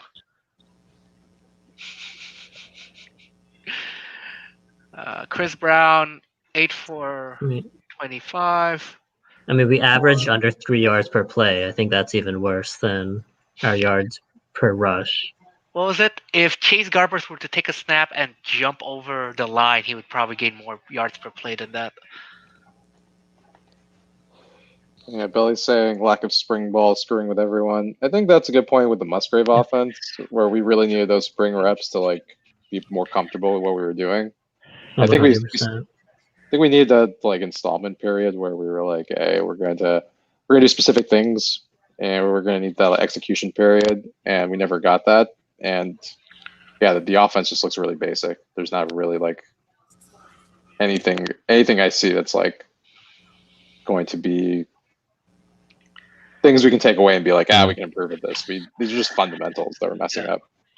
What's been odd about what we've seen on the field so far is that returning quarterbacks have been less good than you would think. Yeah. Meanwhile, some of the brand new quarterbacks have actually looked pretty good. Oregon, Washington State, Colorado, their quarterbacks are all brand new, younger guys. Yeah. And have generally been pretty effective. Maybe because they haven't been asked to do a ton, but still, like those three have all put in stronger performances, certainly than what we saw from Garbers today. But also, there are some new guys like Oregon State and Washington where the quarterback play has been. So I guess the reality here is that it's what we've seen has been all over the board, and trying to establish rhyme or reason to it is really hard. Yeah. I mean, it could be a confluence that the returning quarterbacks have tape on them, right? That could be studied, and that their tendencies could be analyzed while they didn't have time to work on their tendencies, work on their weaknesses that could be spotted on tape. While the new guys, they're unknowns. It's the counterfactual we'll never know is what would Cal have produced today behind Bo Baldwin and offensive coordinator. Yeah, that familiarity. Mm-hmm. Yeah. I think we'd still lose. Yeah, but think so, too. you know, we put up 28 points with the same players last year. You would think that we should, in theory, be able to do the exact same thing this year. It's true.